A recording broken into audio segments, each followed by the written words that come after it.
Hello guys. Last episode में हमने देखा था तो इंजुआन एक बीस्ट के शिकार के लिए स्टार ऑर्गेनाइजेशन के साथ कोलैब करने वाली थी।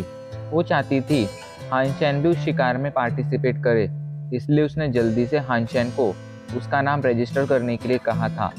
अपना नाम रजिस्टर करने के लिए उसने हानशेन को यांगली के पास भेजा था, लेकिन जब हानशेन यांगली से जाके मिलता है तो वो चौंक जाता है, क्योंकि यांगली उस पर पहले से ही भड़की हुई लग रही थी, जो उसके 10 सेकंड लेट आने पर भी उसे ताने मारने लगती है। अब आगे हानशेन यांगली को समझाते हुए कहता है, मैं क्विंजुआन से ज़रूरी बात कर रहा था, इसलिए मुझे लेट हो गया था। लेकिन यांगली को यही लगता है कि वो बस बहाने बना रहा है, इसलिए हानशेन से ज़्यादा कुछ कहे बिना वो अपने पास से एक फॉर्म निकालती है और हानशेन को फॉर्म भरने के लिए दे देती है। हानशेन वो फॉर्म भरकर उसे वापस कर देता है। यांगली उसे घूरते हुए कहती है, कल सुबह तुम्हें गॉड शूटिंग ग्रुप के कैंप पर आना है, वो भी 6 बजे। और हाँ, मुझे लेट होने वाले लोग बिल्कुल पसंद नहीं हैं। यांगली हानशेन को इंस्ट्रक्शंस दे ही रही थी, तभी अचानक से उसके पास एक लड़की का कॉल आता है। ये लड़की कोई और नहीं क्विंजुआन थी। क्विंजुआन कहती है, यांगली तुम जल्दी से मेरे पास आओ, और हाँ, हानशेन को भी अपने साथ लेकर आना। इस पर यांगली और हानशेन क्विंजुआन से मिलने चले जाते हैं। वो तीनों अभी के लिए कमरे में थे और उनके सामने एक स्क्रीन थी जिस पर एक वीडियो प्ले हो रहा था। हानशेन जब उस वीडियो को देखता है तो उसकी आंखें खुली की खुली रह जाती हैं, क्योंकि ये वीडियो उसी का था। उसने कॉइन बनकर जो रोका प्लेनेट पर टेस्ट दिया था, ये उसी टेस्ट का वीडियो था, और अभी के लिए ये पूरा वीडियो पूरे इंटरनेट पर वायरल हो गया था। क्विंजुआन यांगली से पूछती है, यांगली आखिर इस लड़के के बारे में तुम्हें क्या लगता है? तो इस पर यांगली कॉइन को देखते हुए कहती है, मेरे हिसाब से ये कॉइन सच में काफ़ी ज़्यादा पावरफुल है। इसकी स्किल्स एक्स्ट्रा ऑर्डिनरी हैं, जिनकी टक्कर किसी से भी नहीं की जा सकती है। इस पर क्विंजुआन भी हामी में अपना सिर हिला देती है, जिसके बाद वो कहती है, और मैं चाहती हूँ कि ये कॉइन हमारे ग्रुप को ज्वाइन करे, इसलिए तुम्हें पूरी कोशिश करनी है इसे हमारे ग्रुप को ज्वाइन कराने की। तो इस पर यांगली कहती है, पर मैं तो ये भी नहीं जानती हूँ कि आखिर ये कॉइन है कौन, तो मैं आखिर ऐसा कैसे कर सकती हूँ, और अगर मैं इसे कोई ऑफ़र देती भी हूँ तो क्या चांसेस हैं कि वो मेरे ऑफ़र मानेगा। इस पर क्विंजुआन के चेहरे पर अजीब सी मुस्कान आ जाती है और वो कहती है, अगर वो ना माने तो तुम अपनी ब्यूटी में फंसाकर उसे किसी न किसी तरह हमारे ग्रुप को ज्वाइन कर कर मना लेना। वहीं हानशेन जो ये सब सुन रहा था, उसकी तो सांसें अटक गई थी। माना कि ये दोनों लड़की दिखने में काफ़ी अच्छी थी, लेकिन हानशेन इनसे काफ़ी ज़्यादा डरता था, क्योंकि दोनों की दोनों बहुत ज़्यादा खतरनाक थी। ऐसे में यांगली के मोह पाश में फंसकर हानशेन मतलब कॉइन कभी बिल्कुल भी इस ग्रुप को ज्वाइन करने वाला नहीं था। और अभी के लिए अगर कॉइन इस ग्रुप को ज्वाइन कर लेता तो हानशेन नहीं कर पाता, और अब हानशेन ने कर लिया था तो कॉइन नहीं कर सकता था, क्योंकि हानशेन नहीं चाहता था कि पूरी दुनिया में अभी के लिए किसी को पता चले कि कॉइन और हानशेन दोनों एक ही हैं। और अभी के लिए अच्छी बात ये भी थी कि अभी के लिए कोई ये जानता भी नहीं था हानशेन के सिवाय। हानशेन अभी के लिए गहरी सांसें लेता है, जिसके बाद वो अपने कमरे में आ जाता है। अभी के लिए उसके कमरे में जो कॉपर टूथ बीस्ट था, वो लगभग पूरी तरह से स्केयर्ड ब्लड रैंक का बीस्ट बनने ही वाला था। अब बस उसे कुछ और दिन लगने वाले थे, जिसके बाद हानशेन को और ज़्यादा स्केयर्ड ब्लड जीन पॉइंट्स मिलने वाले थे। अगले दिन सुबह हानशेन गॉड शूटिंग ग्रुप के कैंप पर आता है। वहाँ पर कुछ लोग अभी के लिए ट्रेनिंग कर रहे थे। हानशेन उन सभी को ध्यान से देखने लगता है। उनमें उसे एक जाना पहचाना चेहरा दिखाई पड़ता है। ये कोई और नहीं बल्कि शू शाओ था, जिसे हानशेन ने कॉइन बनकर गेल मेंटिस बेचे थे। वो जल्दी से शू शाओ के पास जाता है और कहता है, शू शाओ, आखिर तुम भी गॉड शूटिंग ग्रुप का हिस्सा हो? तो इस पर शू शाओ पीछे मुड़कर उसे देखता है और चौंक कर कहता है, हानशेन, आखिर तुम मुझे कैसे जानते हो? और ये सुनकर हानशेन को याद आता है कि वो शू शाओ से हानशेन बनकर नहीं बल्कि कॉइन बनकर मिला था। ऐसे में शू शाओ उसे नहीं बल्कि कॉइन को जानता था। इसलिए हानशेन जल्दी से बहाने बनाते हुए कहता है, अरे भाई शू शाओ, भला तुम्हें कौन नहीं जानता है? अरे तुम ही तो वो पहले इंसान थे जिसने कॉइन को देखा था और जिसने कॉइन को उसका नाम दिया है। इस पर शूशाओ शेखी मारते हुए कहता है, अच्छा तो तुम मुझे इस तरह जानते हो। हाँ बिल्कुल, कॉइन को ही मैंने ये नाम दिया है और कॉइन और मैं काफ़ी अच्छे दोस्त हैं। हम दोनों लगभग बेस्ट फ्रेंड हैं। आज मेरी वजह से कॉइन इतना ज़्यादा पॉपुलर है। इधर शूशाओ को अपनी बातों में फंसता देख हानशेन राहत की सांस लेता है। जिसके बाद शूशाओ उससे पूछता है, आखिर तुमने गॉड शूटिंग ग्रुप क्यों ज्वाइन किया? आखिर क्या तुम्हें पता नहीं है कि यहाँ की ट्रेनिंग कितनी ज़्यादा खतरनाक है? तो इस पर हानशेन मुस्कुराते हुए कहता है, हाँ मैं जानता हूँ ट्रेनिंग खतरनाक है, लेकिन मैंने अभी के लिए एक आर्चर के रूप में ग्रुप ज्वाइन किया है। ऐसे में मुझे नहीं लगता है कि मेरी जान पर कोई खतरा आएगा। शूशाओ भी मुस्कुराने लगता है। वो जल्दी से हानशेन के पास आता है और उससे फुसफुसाते हुए कहता है, हानशेन भले ही तुमने ग्रुप ज्वाइन कर लिया है, लेकिन यांगली से सावधान रहना। वो एक बहुत ही खतरनाक लड़की है। उसे दूसरों को चोट पहुंचाने में बहुत मज़ा आता है। फ्यूचर में वो तुम्हें परेशान करने की काफ़ी सारी कोशिशें कर सकती है। इस पर हानशेन उसकी बातें गौर से सुनने लगता है और थोड़ी देर तक बातें सुनने के बाद कहता है, मैं उससे कल ही मिला था और मुझे पहली मुलाकात में ये बात समझ आ गई थी। वो दोनों अभी बातें कर ही रहे थे, तभी पीछे से एक आवाज़ आती है, आखिर तुम दोनों मेरे बारे में ऐसी बातें कर रहे हो? ये सुनकर वो लोग जल्दी से पीछे मुड़कर देखते हैं। पीछे कोई और नहीं, यांगली खड़ी हुई थी, जो अपनी गुस्से से लाल आंखों से उन दोनों को घूर रही थी। शूशाओ जल्दी से बात पलटते हुए कहता है, अरे यांगली, वो तो हम तुम्हारी तारीफ कर रहे थे। लेकिन यांगली शूशाओ की बातों पर बिल्कुल भी ध्यान नहीं देती है और उन दोनों को सज़ा देती है। उसने इन दोनों को 1000 तीर शूट करने की सज़ा दी थी, वो भी 7 लेवल के बो से। मतलब उन दोनों को अभी के लिए लेवल 7 के बो से 1000 तीर शूट करने थे। लेवल 7 के बो की स्ट्रिंग खींचने के लिए ही किसी की स्ट्रेंथ लेवल 7 की होनी चाहिए और अभी के लिए तो उन्हें 1000 तीर शूट करने थे। ऐसे में ये सुनकर शूशाओ की हालत खराब हो गई थी। लेकिन हानशेन अभी के लिए यांगली से उसे माफ़ करने की कोई रिक्वेस्ट नहीं करता है और शूशाओ के साथ शूटिंग एरिया में आ जाता है। जिसके बाद वो शूशाओ से कहता है, उससे रिक्वेस्ट करने का कोई फ़ायदा नहीं है, वो अपना मन नहीं बदलेगी। इसलिए अच्छा यही होगा कि हम अपनी पनिशमेंट कंप्लीट करना शुरू कर दें। इस पर शूशाओ उसे समझाते हुए कहता है, भाई हमें थोड़े तीर शूट करने की सज़ा नहीं दी है, हमें लगभग 1000 तीर शूट करने हैं। ये कोई आसान बात नहीं होने वाली है। तो हानशेन मुस्कुराते हुए कहता है, अगर हम कोशिश करेंगे तो ज़रूर कामयाब होंगे, हमें बस कोशिश करने की ज़रूरत है। लेकिन शूशाओ ये अच्छी तरह से जानता था कि उसके लिए बिल्कुल भी आसान नहीं होने वाला था। वो लोग फिर भी अपना काम शुरू कर देते हैं। एक के बाद एक वो लोग एरो शूट करना शुरू कर देते हैं। अभी वो अपनी सज़ा कंप्लीट कर ही रहे थे, तभी वहाँ से कुछ लोग गुजरते हैं जो उन दोनों को देखकर हंसने लगते हैं और उनमें से एक हंसते हुए शूशाओ से कहता है, कल हमारा ग्रुप एक स्केयर्ड ब्लड रैंक के बीस्ट के शिकार पर जाने वाला है और तुम दोनों से ज्वाइन नहीं कर पाओगे क्योंकि तुम्हारे 2-3 दिन तो इसी सज़ा को कंप्लीट करने में ही निकल जाएंगे। वो लोग अभी बातें कर ही रहे थे, तभी वहाँ पर गॉड शूटिंग ग्रुप का को लीडर टाओ आ जाता है। टाओ को वहाँ देखकर सभी लोग वहाँ से चले जाते हैं। वहीं टाओ को वहाँ देखकर शूशाओ टाओ के पास आता है और उसे कुछ पैसे देते हुए कहता है, लीडर टाओ प्लीज़ हमारी सज़ा माफ़ करने में हमारी मदद कीजिए ना, और प्लीज़ मेरी आपसे रिक्वेस्ट है, कल के शिकार पर हमें भी ले जाइए ना। इस पर लीडर टाओ उसे गुस्से में कहता है, आखिर तुमने मुझे समझ क्या रखा है? क्या तुम्हें सच में लगता है तुम रिश्वत देकर मुझे खरीद सकते हो? इस पर शूशाओ समझ जाता है कि लीडर टाओ अब नहीं मानने वाला है और वो पीछे हट जाता है।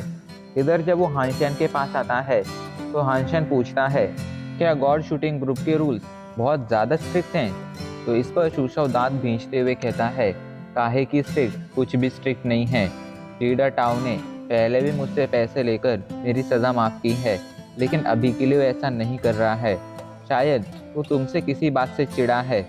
मेरे हिसाब से हानशेन तुम्हें फ्यूचर के लिए सावधान रहना चाहिए। लीडर टाओ यांगली को काफ़ी पसंद करता है और यांगली तुमसे नाराज़ है, इसलिए शायद लीडर टाओ भी तुमसे नाराज़ है और तुम्हें सज़ा देना चाहता है। शूशाओ की बातें सुनकर हानशेन मन ही मन कहता है, मैंने इस आदमी का कुछ बिगाड़ा नहीं है, फिर भी ये मुझसे दुश्मनी ले रहा है। अगर पानी सिर से ऊपर गया तो मैं इस आदमी को इसकी जगह ज़रूर दिखाऊंगा। हानशेन कोई 2 साल का बच्चा नहीं था और ना ही वो पहले वाला हानशेन था जिसके पास कोई खास पावर नहीं थी। अब वो बदल चुका था। अगर अब कोई उसे जानबूझकर परेशान करेगा तो हानशेन भी उसे उसकी जगह दिखाने से पहले एक पल के लिए नहीं सोचेगा। हानशेन एक के बाद एक एरो शूट करना शुरू कर देता है। वो कंटिन्यूस एरो शूट करते जा रहा था, बीच में एक भी ब्रेक नहीं ले रहा था क्योंकि उसे पता था उसके पास लिमिटेड टाइम है। इधर शूशाओ हानशेन से वीक था, लेकिन वो भी कल के शिकार में हिस्सा लेना चाहता था, इसलिए वो भी एक के बाद एक एरो शूट करना शुरू कर देता है। वहीं यांगली जो दूर से ये सब देख रही थी, वो मन ही मन बुदबुदाते हुए कहती है, ये लड़का हानशेन थोड़ा बहुत तो कैपेबल है, लेकिन ये हमारे ग्रुप में सरवाइव कर पाएगा या नहीं ये इसी पर डिपेंड करता है। अभी के लिए वो हानशेन से थोड़ी इम्प्रेस ज़रूर हो गई थी, लेकिन उसके मन में हानशेन के लिए जो ख्याल थे वो बिल्कुल नहीं बदले थे। उसे अभी भी यही लगता था कि हानशेन किसी काम का नहीं है। यांगली कुछ और देर तक वहाँ पर रुकती है, जिसके बाद वो वहाँ से चली जाती है। इधर हानशेन और शूशाओ लगातार एरो शूट करते रहते हैं और फाइनली 4 से 5 घंटों की मेहनत के बाद उन्होंने अपना टास्क कंप्लीट कर लिया था। उनकी पनिशमेंट कंप्लीट हो चुकी थी और दोनों ही अभी के लिए गहरी गहरी सांसें ले रहे थे, क्योंकि ये पनिशमेंट कंप्लीट करने के चक्कर में दोनों की ही हालत काफ़ी ज़्यादा ख़राब हो गई थी। हानशेन तो फिर भी ठीक था क्योंकि उसकी स्ट्रेंथ 9.1 की थी, लेकिन शूशाओ उसका तो पूछो ही मत, उस पर अब ठीक से उठा भी नहीं जा रहा था। वो ज़मीन पर बैठकर गहरी गहरी सांसें ले रहा था। हानशेन उससे कहता है, तुम्हें जाकर अभी के लिए अपने बॉडी पर कुछ मेडिसिन लगानी चाहिए, जिसके बाद तुम्हें आराम मिल सकता है। खैर अभी के लिए ये टॉपिक छोड़ो, मुझे तुम ये बताओ, क्या तुम्हें पता है हम कल किस स्केयर्ड ब्लड रैंक के बीस्ट का शिकार करने जाने वाले हैं? तो इस पर शूशाओ उसे बताता है, हाँ मैंने इसके बारे में जानकारी निकाली है। मैंने यांगली की असिस्टेंट को कुछ पैसे देकर उससे पूछा था, तब उसने मुझे बताया था कल हम एक उड़ने वाले स्केयर्ड ब्लड रैंक के बीस्ट का शिकार करने जाएंगे। उस बीस्ट का शिकार करने के लिए चैन टियान को आर्चर्स की ज़रूरत है और उसके ग्रुप में अभी के लिए ना के बराबर आर्चर्स हैं, इसलिए उसने क्वीन जुआन की मदद मांगी थी, मतलब हमारे ग्रुप की मदद मांगी थी। इस पर हानशेन सोच में पड़ जाता है। वो वहाँ से रोका प्लैनेट लौट आता है। वो अभी के लिए यही सोच रहा था कि आखिर वो किस तरह कल के शिकार में एक बीस्ट सोल हासिल करने का मौका पा सकता है। उसके पास कल के शिकार में एक बीस्ट सोल पाने का मौका था, लेकिन उसके लिए उसे उस बीस्ट पर आखिरी वार करना होगा। लेकिन आखिरी वार करने के लिए उसके पास इतना पावरफुल वेपन तो होना चाहिए जो उस बीस्ट को कोई चोट पहुंचा सके। इसी चक्कर में वह अभी के लिए एक पावरफुल एरो ढूंढने लगता है। काफ़ी ढूंढने के बाद भी उसे कोई अच्छा एरो नहीं मिलता है।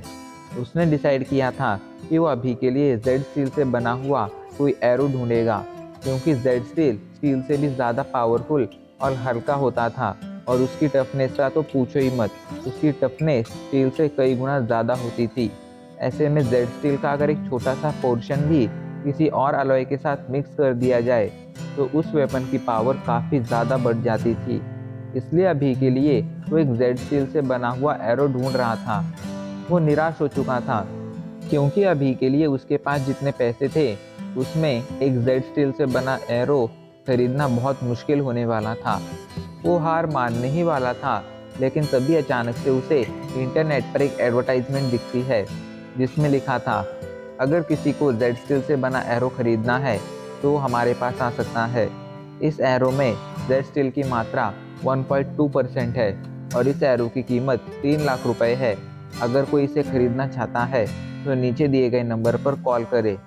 हानशेन उस नंबर को ध्यान से देखता है और उस पर कॉल करता है। जब वो सामने वाले से बात करता है तो उसे समझ में आने लगता है कि सामने वाला इंसान काफ़ी ज़्यादा मिस्टीरियस है। हानशेन उससे कहता है, क्या आप ये एरो होम डिलीवर कर सकते हैं?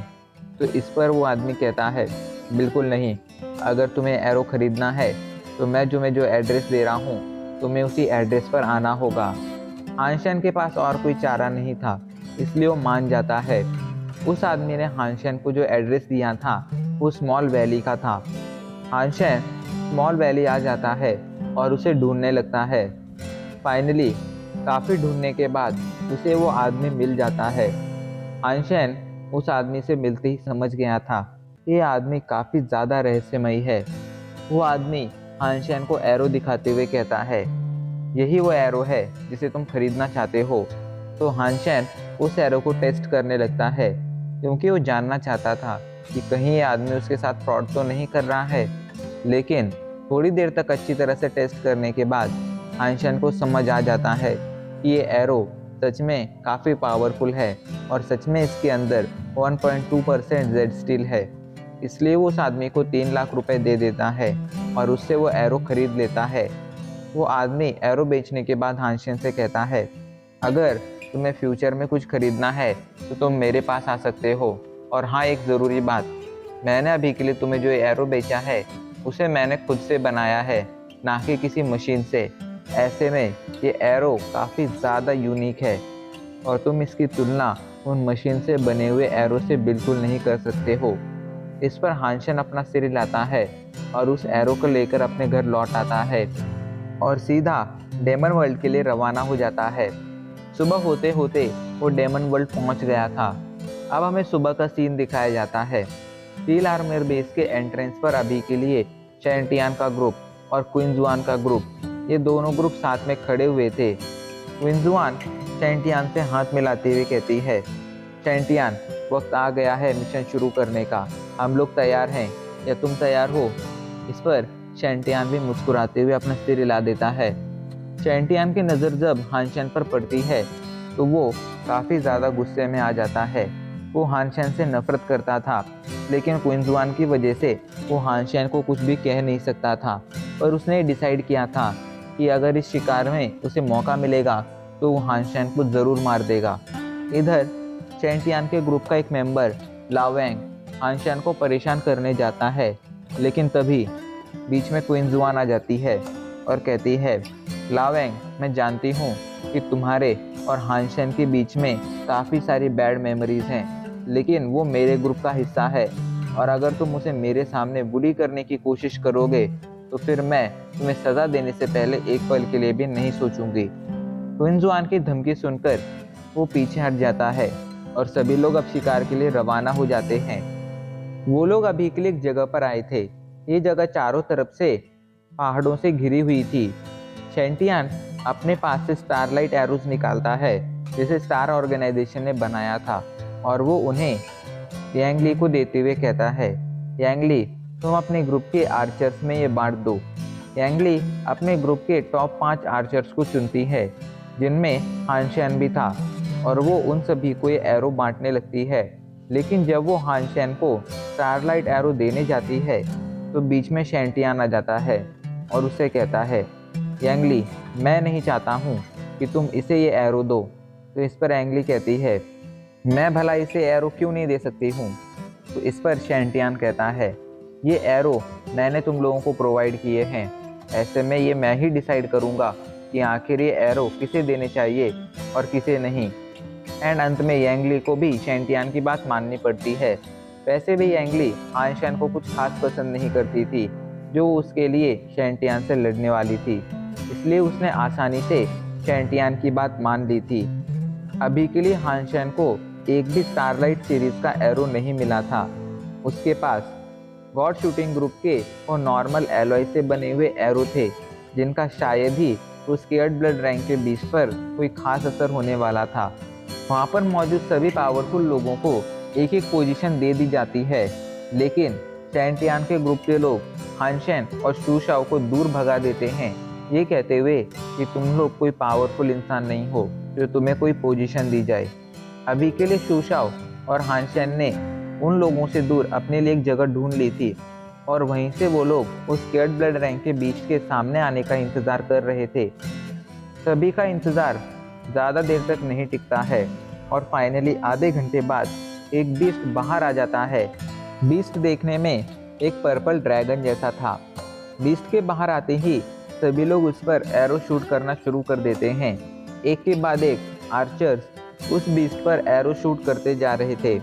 वो बीस्ट एरो से बचने की कोशिश तो कर रहा था, लेकिन इस कोशिश में भी उसे काफ़ी सारे एरोज लग गए थे और अभी के लिए उसे छोटी मोटी चोट आ गई थी। स्टारलाइट सीरीज के एरो पावरफुल तो थे, लेकिन ये एरो एक स्केर्ड ब्लड रैंक के बीस्ट को कोई खास चोटें नहीं पहुंचा सकते थे। ऐसे में इस बीस्ट को मामूली सी चोटें आई थीं, जो बहुत जल्द भरने वाली थी। ये बीस्ट इन सभी से बचते हुए वहां से उड़कर भागने लगता है। ये देखकर यांगली, शैंटियान सभी अपने बीस्ट माउंट को निकालते हैं और वहां से उस बीस्ट का पीछा करते हुए भागने लगते हैं। सभी उस बीस्ट के पीछे लग गए थे, लेकिन वहां पर बहुत से ऐसे लोग भी थे जिनके पास कोई बीस्ट माउंट नहीं था। हानशेन भी उन्हीं लोगों में से एक था। उसके पास भी कोई बीस्ट माउंट नहीं था। वो अभी के लिए यही सोच रहा था कि आखिर वो किस तरह इस बीस्ट का पीछा कर पाएगा, लेकिन फिर भी वो एक जगह पर रुकने वाला नहीं था। वो भागकर ही उस बीस्ट का पीछा करने लगता है, लेकिन ऐन वक्त पर वहाँ पर क्विंजुआन आ जाती है। क्विंजुआन जब हानशेन को भागते हुए देखती है तो वो हानशेन को अपने बीस्ट माउंट पर खींच लेती है और अभी के लिए हानशेन क्विंजुआन के साथ उस बीस्ट का पीछा करने लगता है। इधर बेचारा शूशाओ वहीं पर रह गया था। क्विंजुआन और हानशेन अभी के लिए इन सभी से काफ़ी पीछे थे। वो लोग पहले ही काफ़ी आगे निकल गए थे, इसलिए उन लोगों को उस बीच तक पहुंचने में टाइम लगने वाला था। वो दोनों तेजी से ट्रैवल करते हुए फाइनली उस जगह पर पहुंच जाते हैं जहां पर अभी के लिए सभी लोग रुके हुए थे। सामने एक बहुत बड़ा पहाड़ था, जिसकी चोटी पर मतलब जिसके टॉप पर अभी के लिए वो बीस्ट बैठा हुआ था। वो बीस्ट घायल था, इसलिए उन लोगों के पास अभी के लिए एक अच्छा मौका था इस बीस्ट को मारने का। क्विंजुआन जल्दी से यांगली के पास जाती है और उससे सिचुएशन के बारे में पूछती है, तो यांगली बताती है सिचुएशन अभी के लिए काफ़ी ज़्यादा ख़राब है। वो बीस्ट अभी के लिए टॉप पर है। ऐसे में अगर हम अभी के लिए एक एरो का यूज़ भी करते हैं, चाहे वो एरो बीस्ट सोल से बना हुआ ही क्यों ना हो, लेकिन वो एरो भी अभी के लिए इस बीस्ट को नहीं मार पाएगा। हमें ऊपर जाकर ही इसका शिकार करना होगा। क्विंजुआन सिचुएशन को समझ गई थी, इसलिए वो शैंटियान की तरफ देखने लगती है। शैंटियान सभी को एक साथ घूरता है और सभी से कहता है, अभी के लिए तुम सभी को इस पहाड़ पर चढ़कर ऊपर जाना है।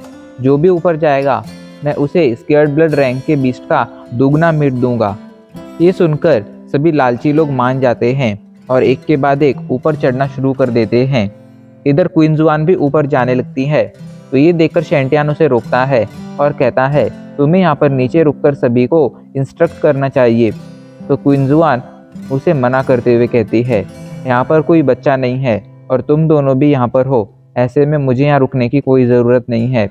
ये कहकर वो पहाड़ चढ़ने लगती है, तो शैंटियान हानशेन को भी उसके पीछे ढकेल देता है। उसका प्लान था कि वो मौका देखकर हानशेन पर हमला कर कर उसे मार देगा और उसका किस्सा हमेशा हमेशा के लिए ख़त्म कर देगा।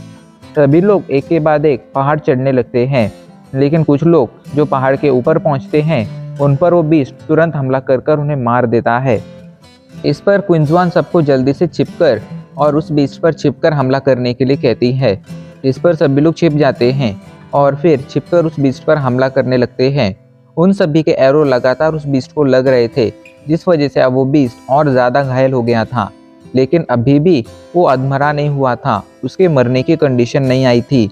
ये देखकर हानशेन जल्दी से तैयार हो जाता है हमला करने के लिए, लेकिन तभी अचानक से पीछे से उस पर शैंटियान हमला कर देता है। शैंटियान अभी के लिए गोरिल्ला में बदल चुका था। उसने एक बीस्ट सोल का यूज़ किया था और वो गोरिल्ला में ट्रांसफॉर्म हो गया था। उसने हानशेन पर हमला कर दिया था। हानशेन अभी के लिए घायल तो हो गया था, लेकिन ऐन वक्त पर वो पहाड़ से कूद गया था और उसने रस्सी पकड़ ली थी। इस वजह से अभी के लिए वो मरने से बच गया था, पर शैंटियान को लगा था कि हानशेन मर चुका है, इसलिए उसने अब सीधा जाकर उस बीस्ट पर हमला करना शुरू कर दिया था। इधर क्विंजुआन भी खुद को जल्दी से एक गोल्डन कलर के लाइन में बदलती है और वो भी शैंटियान के साथ उस बीस्ट पर हमला करने लगती है। इधर हानशेन जल्दी से पहाड़ पर चढ़कर आता है और वहाँ की कंडीशन को ध्यान से देखने लगता है। वह अभी के लिए समझ गया था कि इन दोनों के होते हुए बीस्ट ज़्यादा देर तक सर्वाइव नहीं कर पाएगा, इसलिए वो मौका ढूंढने लगता है। इधर क्विंजुआन और शैंटियान उस बीस्ट पर आखिरी हमला करते हैं। उन दोनों का हमला बीस्ट में लग तो जाता है, लेकिन बीस्ट झटका देकर उन दोनों को दूर ढकेल देता है। अभी के लिए वो दोनों दूर जाकर गिर गए थे और बीस्ट भागने की कोशिश कर रहा था, लेकिन वो अधमरा हो चुका था। अब बस एक हमले की देर थी और वो बीस्ट मारा जाता।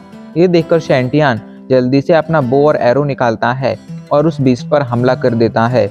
उसका एरो तेजी से अभी के लिए बीस्ट की तरफ बढ़ रहा था, लेकिन तभी हानशेन भी अपना बो और एरो निकालता है और उस बीस्ट पर अपना एरो शूट कर देता है।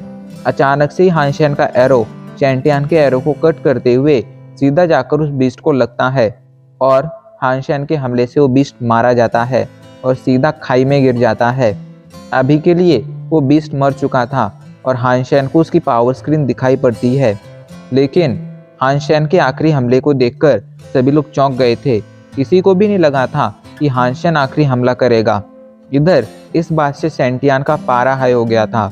वो जल्दी से हानशेन के पास आता है और गुस्से में उससे कहता है, हानशेन, क्या तुझे इस बीस्ट की बीस्ट सोल मिली है? तो इस पर हानशेन तुरंत नामे सिर हिला देता है और कहता है, नहीं, मुझे इसकी बीस्ट सोल नहीं मिली है।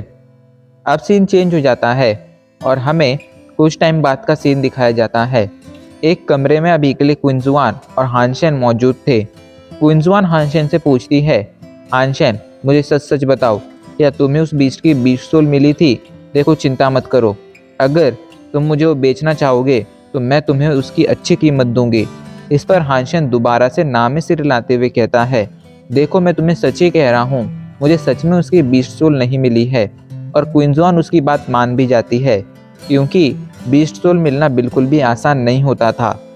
जिसके बाद वो हानशेन के पास आती है और उसे वार्न करते हुए कहती है, हानशेन, अगले कुछ दिनों के लिए तुम सावधान रहना। मुझे डर है कि शैंटियान मौका देखकर तुम पर हमला कर तुम्हें मारने की कोशिश कर सकता है, इसलिए बी केयरफुल।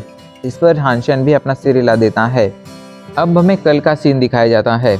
असल में जब शैंटियान को हानशेन ने कहा था कि उसे बीस्ट सोल नहीं मिली है, तो भी शैंटियान को भरोसा नहीं हुआ था और उसने हानशेन पर हमला भी किया था।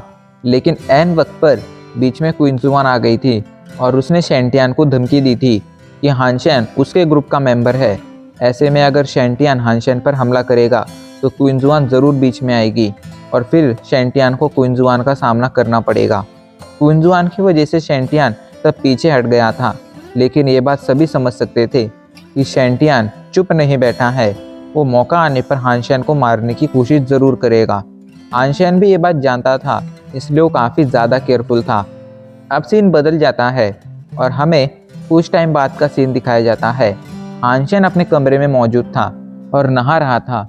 नहाने के बाद अचानक से उसके चेहरे पर अजीब सी मुस्कान आ जाती है और वो अपने पास से उस पर्पल ड्रैगन की बीस्ट सोल को बाहर निकालता है। हानशेन को सच में उसकी बीस्ट सोल हासिल हो गई थी, लेकिन इस बारे में हानशेन किसी को बताने वाला नहीं था। और सबसे अच्छी बात ये थी कि ये बीस्ट सोल उड़ने वाले पंख थे। ऐसे में हानशेन इनका यूज़ कर उड़ भी सकता था, इसलिए अभी के लिए काफ़ी ज़्यादा खुश था।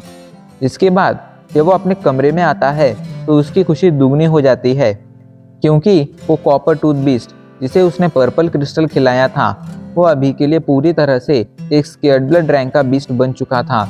हानशेन जल्दी से जाकर उस बीस्ट पर हमला करता है और एक ही हमले में उसे मार देता है, जिसके बाद हानशेन उसे पकाकर खाने लगता है।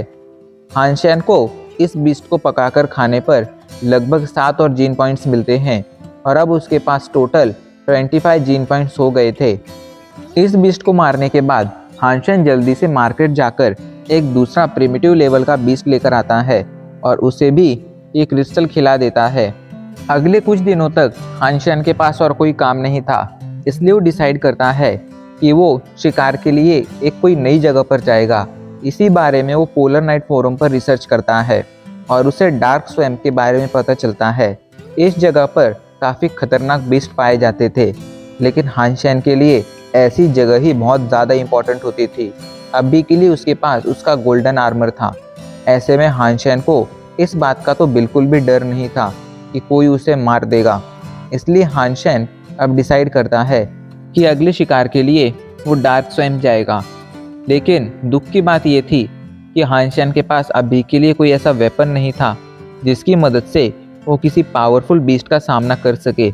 इसलिए हानशेन डिसाइड करता है कि सबसे पहले वो अपने लिए एक जेड स्टील से बना हुआ वेपन खरीदेगा। उसने अभी के लिए खंजर को खरीदने का डिसाइड किया था। तभी उसे याद आता है पिछली बार जिस आदमी से उसने एरो खरीदा था, उसने हानशेन से कहा था कि अगर उसे फ्यूचर में भी जेड स्टील से बने किसी वेपन की ज़रूरत हो तो वो उस आदमी के पास आ सकता है, उसके पास कमाल के वेपन्स हैं। इसलिए हानशेन उस आदमी की तलाश में वही जगह पर आ जाता है। वहाँ पर उस आदमी से मिलता है, जिसके बाद वो आदमी हानशेन को अपने साथ अपने गोडाउन में लेकर जाता है। वहाँ पर वो आदमी हानशेन को एक खंजर दिखाता है जो 5% जेड स्टील से बना हुआ था। इस खंजर की कीमत 3 लाख रुपए थी। हानशेन उससे पूछता है आखिर एक एरो जिसमें 1.2% जेड स्टील था और एक खंजर जिसमें 5% जेड स्टील है, आखिर इनकी कीमत सेम क्यों है। तो इस पर वो आदमी समझाता है कि एक एरो को बनाना एक खंजर को बनाने से कहीं ज़्यादा मुश्किल होता है, इसलिए इनकी कीमत सेम है। हानशेन बात को समझ गया था। वो वहाँ से खंजर लेकर जाने लगता है, लेकिन तभी अचानक से उसकी नज़र एक तलवार पर पड़ती है। उस दीवार पर वो तलवार अकेली लगी हुई थी, वहीं बाकी दीवारों पर कई सारे वेपन्स थे। हानशेन उस आदमी से पूछता है क्या ये तलवार खास है, आखिर तुमने इसे यहाँ पर अकेला क्यों लगाया है। तो इस पर वो आदमी हानशेन को अजीब सी आवाज़ में कहता है हाँ, ये तलवार बिल्कुल खास है क्योंकि ये तलवार पूरे 75% जेड स्टील से बनी है, ऐसे में ये खास तो होगी ही। हानशेन उसकी बात सुनकर चौंक जाता है और पूछता है आखिर इसकी कीमत क्या है। तो इस पर वो आदमी रहस्यमय आवाज़ में कहता है 10 करोड़। हानशेन उसकी बात सुनकर चौंक जाता है, लेकिन वो चौंक कर अभी के लिए कुछ नहीं कहता है। वो चुपचाप उस जगह से बाहर आ जाता है और बाहर आने के बाद मन ही मन कहता है ये आदमी ज़रूर झूठ बोल रहा होगा। अभी के लिए हमारे पास जो टेक्नोलॉजी है उस टेक्नोलॉजी के साथ हम सिर्फ 5% जेड स्टील के वेपन बना सकते हैं, ऐसे में आखिर ये आदमी 75% जेड स्टील से कोई वेपन कैसे बना सकता है। ज़रूर ये मुझे फंसाने की कोशिश कर रहा होगा। हानशेन वहाँ से अपने घर की तरफ जाने लगता है, लेकिन तभी उसके पास क्रेजी मैन का फ़ोन आता है। असल में एक क्रेजी मैन हानशेन के फादर के जो लॉयर थे उनका बेटा है और हानशेन का बचपन का दोस्त है। क्रेजी मैन, हानशेन और जुईजी ये तीनों साथ ही बड़े हुए थे, इसलिए इनकी दोस्ती काफ़ी अच्छी थी। अभी के लिए क्रेजी मैन ने हानशेन को एक जगह पर बुलाया था। हानशेन उस जगह पर जाना नहीं चाहता था क्योंकि उसके पास अभी के लिए इतना टाइम नहीं था, लेकिन अपने दोस्त की बात आखिरकार उसे माननी पड़ती है और अपने दोस्त के लिए उस जगह पर आ जाता है। हानशेन अभी के लिए ट्विलाइट होटल आया था। यहाँ पर उसकी मुलाकात क्रेजी मैन से होती है। क्रेजी मैन हानशेन को एक कमरे में लेकर जाता है। जब हानशेन उस कमरे में पहुँचता है तो उसकी आंखें खुली की खुली रह जाती हैं, क्योंकि वहाँ पर अभी के लिए हान हाओ भी मौजूद था। हानशेन हान हाओ से कुछ नहीं कहता है, लेकिन हान हाओ उसे हेलो बोलता है। जिसके बाद हानशेन और क्रेजी मैन एक जगह पर आकर बैठ जाते हैं। क्रेजी मैन हानशेन को अपने पास मौजूद म्यूटेंट रैंक का एक खंजर दिखाते हुए कहता है हानशेन, देखो ये कमाल की चीज़ है ना, ये खंजर मुझे एक बीस्ट से मिला है जो एक म्यूटेंट रैंक का बीस्ट है। जब से मेरे पास एक खंजर आया है मुझे तब से मेरे पास मौजूद ब्रॉड स्वॉर्ड की ज़रूरत नहीं है, इसलिए मैं तुम्हें वो ब्रॉड स्वॉर्ड देना चाहता हूँ। ये सुनकर हानशेन तुरंत ब्रॉड स्वॉर्ड लेने से मना करता है, लेकिन क्रेजी मैन उसे फोर्स करने लगता है।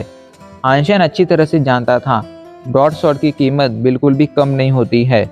भले ही अभी के लिए क्रेजी मैन को उसकी ज़रूरत नहीं थी, लेकिन अगर वो चाहता तो इस ब्रॉड स्वॉर्ड को कई करोड़ की कीमत में किसी को बेच सकता था, लेकिन इसके बावजूद उसने इस ब्रॉड स्वॉर्ड हानशेन को देने का डिसाइड किया था। इससे समझा जा सकता था कि वो हानशेन को अपना कितना अच्छा दोस्त मानता है। अभी के लिए वो आपस में बातें कर ही रहे थे, तभी वहाँ पर एक औरत आ जाती है। हानशेन इस औरत को अच्छी तरह से पहचानता था, ये उसकी आंट थी। हानशेन की आंट वहाँ पर आती ही हानशेन पर एक नज़र डालती है, जिसके बाद वो हान हाओ से गुस्सा करते हुए कहती है हान हाओ, मैंने तुम्हें क्या कहा था कि हमें अभी जाकर बैंक्वेट में शामिल होना है और तुम यहाँ पर आकर इन जैसे लोगों के साथ अपना टाइम वेस्ट कर रहे हो। या तुम्हें नहीं पता है कि इन लोगों के साथ रहने से तुम्हारा फ्यूचर ब्राइट नहीं बनेगा। अगर तुम्हें अपना फ्यूचर ब्राइट बनाना है तो तुम्हें अभी के लिए मिस्टर लिन फेंग से अपने कनेक्शन बनाने होंगे। ये कहकर वो औरत हान हाउ को वहाँ से ले जाने लगती है। हानशेन और क्रेजी मैन उसे नहीं रोकते हैं। वैसे भी हानशेन को हान हाउ से कुछ खास मतलब नहीं था। इधर वो औरत हान हाउ को एक पार्टी में लेकर आती है। अभी के लिए इस जगह पर काफ़ी ज़्यादा लोग मौजूद थे, लेकिन सभी लोग एक ही इंसान से मिलना चाहते थे और वो इंसान था लिन फेंग।